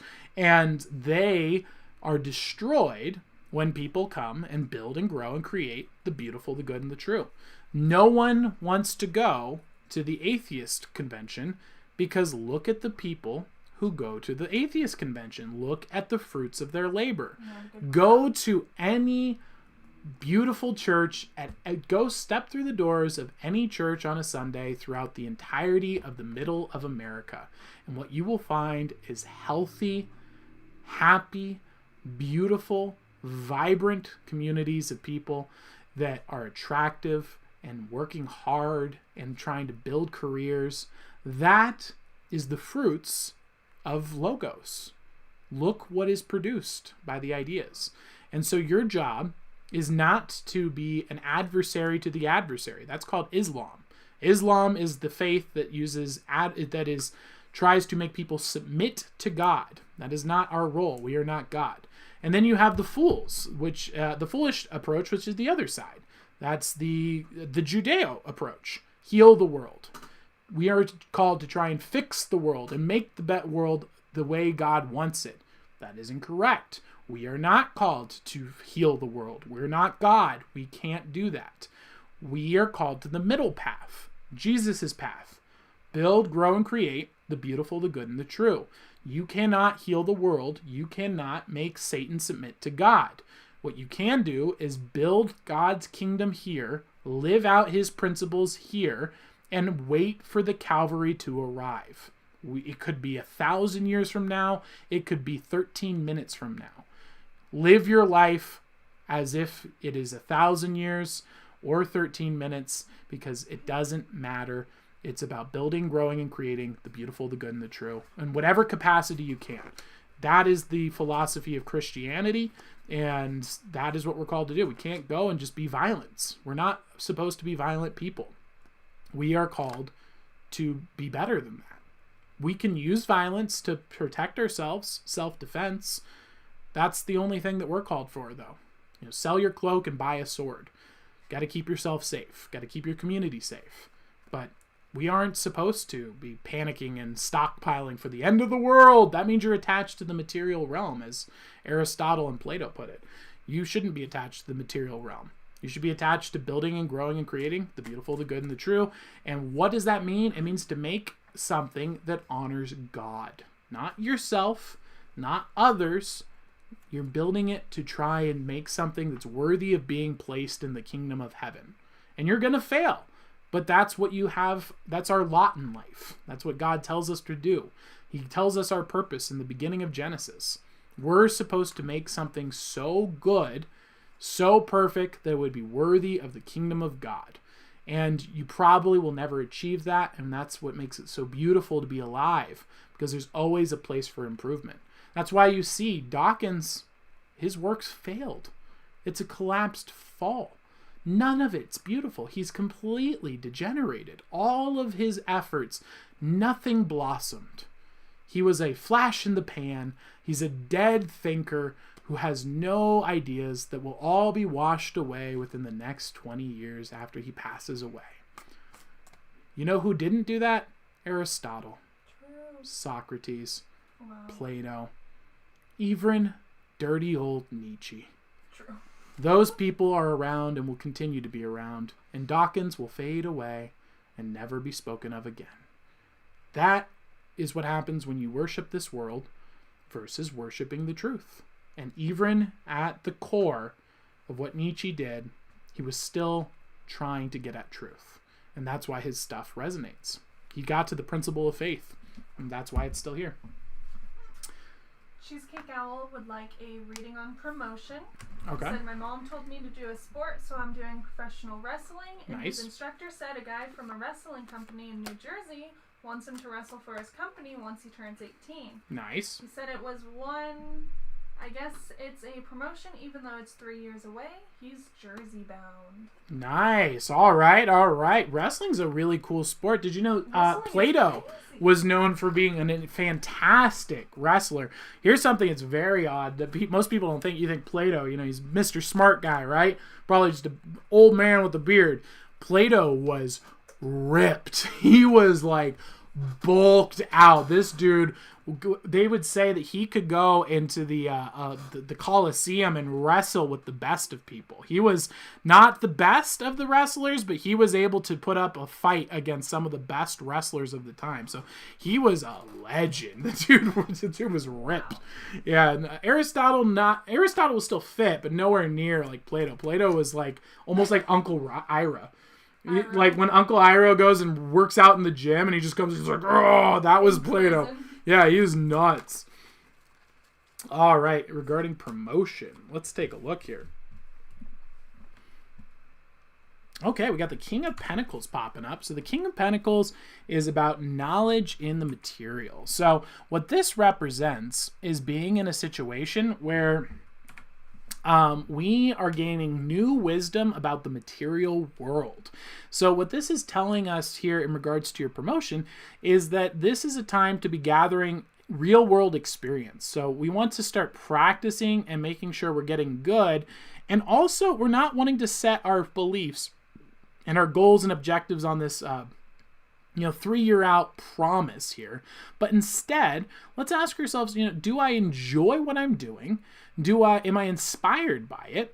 And how can I gain knowledge about this stuff? This is a really fun time the beginnings of a new sport and a new activity for an ENTP like myself is literally the only reason we even do things. So we have a problem. Me as an ENTP, I get this kind of card and I go, all right, I learned all this stuff. The second I got it, I'm just like, I'm done. And I just toss it away. So that's not good. But most people don't have that problem. And so what you should do during this time is gather the wisdom. In fact, I'd recommend trying out the accelerated learning model. Apply my accelerated learning model course to wrestling, and that's going to set you up with the wisdom you need and get yourself a solid, ready to start training model. And you can master the basics of the skill sets, the basics of the martial arts, and get really good at those core principles. And that's going to put you leagues ahead of the people who are trying to learn advanced tactics and secret techniques. You don't need those. You just need to be really good at the principles, and you're going to be crushing for a while, and then you can learn the advanced techniques. So I think that is really the takeaway here, is this is a time to gain knowledge and grow. And this isn't just logos, though. This is the pentacles. So this is gaining knowledge in the real world, actually applying the wisdom you're gaining. That's the key here. All right. Woo! We got anyone else? Nope. All right. Well, thank you guys so much for tuning in. I will let us know in the Discord what you guys thought. I'm assuming by the numbers, not very happy with the investigation model. Maybe we should just leave that for Facebook. What do you think, Peeves? Yeah, maybe. It just goes too long. It does. Or maybe we have like a special day. Maybe we could go and have investigation days, and then we can bring into copy critique the good finds that we have during investigation. Maybe we could pick the days that have less people, and we could do a little on. For live viewers. I mean, it's great for live viewers on Facebook, though. Facebook people love going on and leaving their comments and feedback and bugging people. Maybe. Cheesecake Owl says, my instructor said if the kids stay in wrestling, half of them go to wrestling in Texas and the other go to New Jersey. Neat. Sherlock Owl says she liked it. Yeah. Thank you very much. I appreciate that. Thank you.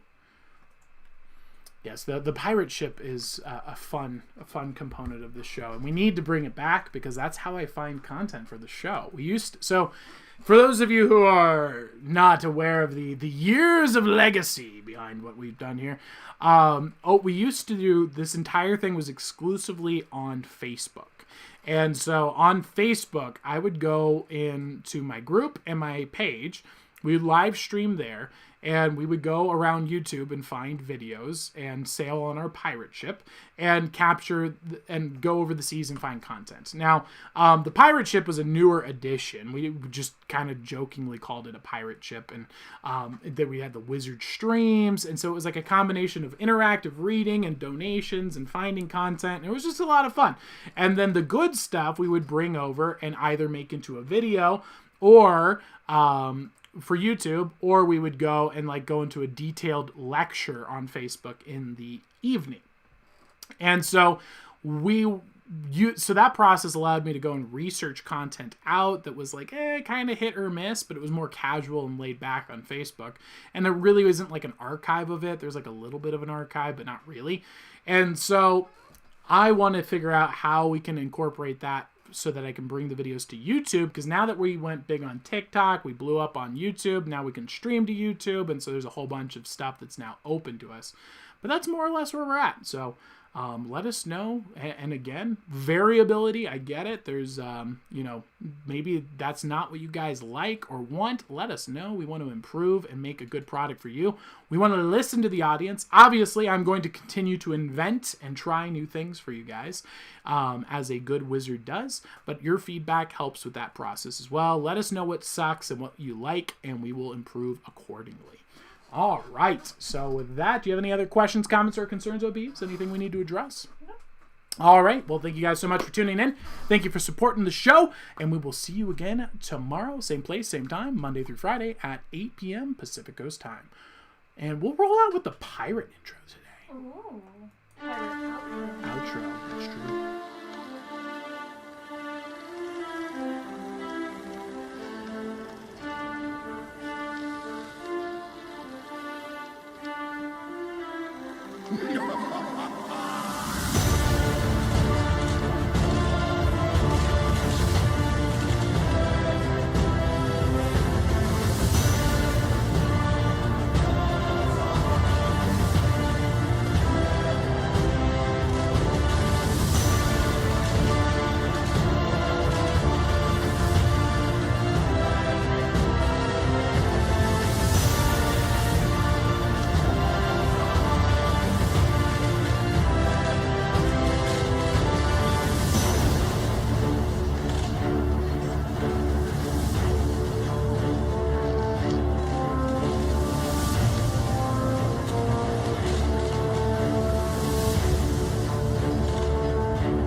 so jolly.